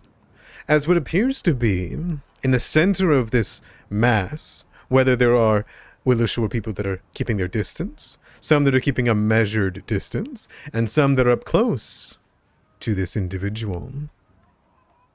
He doesn't appear to be alone. Would you all make sure to meet up with each other before going to see this individual? Yes. Excellent. Yeah. One by one, you're gathered together and travel through the mass. Looking ahead, those of you that are tall enough, which is just Katai, I believe, you can see there is a large cart a caravan of some kind that has come with this individual. You can see bits and baubles dangling off of it, a lantern that glows with a strange light, and the sound of a boisterous voice welcoming everyone to gather round and peruse. And as each of you make your way into the middle of the huddle, you see a man. A man is causing this commotion. A human. Tian human. Covered in baubles, trinkets, items, pouches, packs, coins, a backpack, and perched on his shoulder, a raven. His hat is that for travel, and he holds in his hand a vial that inside appears to have contained fire. As he smiles as everyone approaches, he gives you all a look in particular and waves you forwards to meet him. And we'll come back next week. That's the guy on the cover. It's the cover art guy. That's the cover art guy. How do you know the cover art guy? He's the cover art guy. Traveling merchant. Oh, you know what? I should have gave Mushi the speaking ability today. It's all good. What's his name? This guy? Yeah. Oh, you'll have to find out next We week. get a sneak Yeah, peek. we'll find out next week. You find out next week? Alright. No sneak peek. Tisk tisk. Nobody. If I had everyone Still in here, I game. would, but I'm going to leave you all. Damn it, Remy. I'll give you up close looks at him, though, if you want instead. I like all of his bits and bobs he's got going on. He's got little tassels with coins on him, it looks like. Girls. Lots Too of bad pouches. I have 2 gold to my name, so I can't buy anything from this man, but you know. Oh, we haven't liquidated all the stuff we found either. Mm-mm. Oh, that's true. I haven't actually. That's a I good mean, point. he might be bad news. No. Look at him. The Jenkins Face said like that. the Onis were coming, and they're shapeshifters. No one said that. Listen. No one Yeah, said the that. Jenkins did. said that. No, they're one not said that. shapeshifters. I don't know what you're talking about. No. Oh, I totally remember that war check. All right. Yeah, you will see this individual, which I'll give you guys exclusive art for, Oh, Him? yeah, look at him. and his raven. Oh, that. I mean, he looks a lot kinder in that one. But that Oh, Raven, that's bad looks news, like a- Raven. That looks like a psychopath. Huh? It's a little bird mask. Still raven. Yeah, the mask. Yeah, the middle mask. So- I don't know if it is, but Still it raven. looks like one. Yeah, Still baby raven. Yeah, that's so Raven. that's so Raven. He's wearing a little helmet. Still traveling mask. Hope so. It is actually. He does have a bunch of masks. That's Oh, a good, hell yeah. good call out. Actually, he does have some masks on him, so maybe. All right. I will, in fact, call it a night here. Thank you all for playing. I'm excited to introduce you to this mysterious merchant next week. A fun reprisal of each of your homes, your families, and a good aftermath of what's happened. But now it's time to put Willowshore back together, hey? Thank you for watching, everyone. I'll be back soon for a stream in an hour. Nope, 2 hours. Bye-bye. Say bye, everybody. Bye. All right, take care. Bye. Bye. Bye.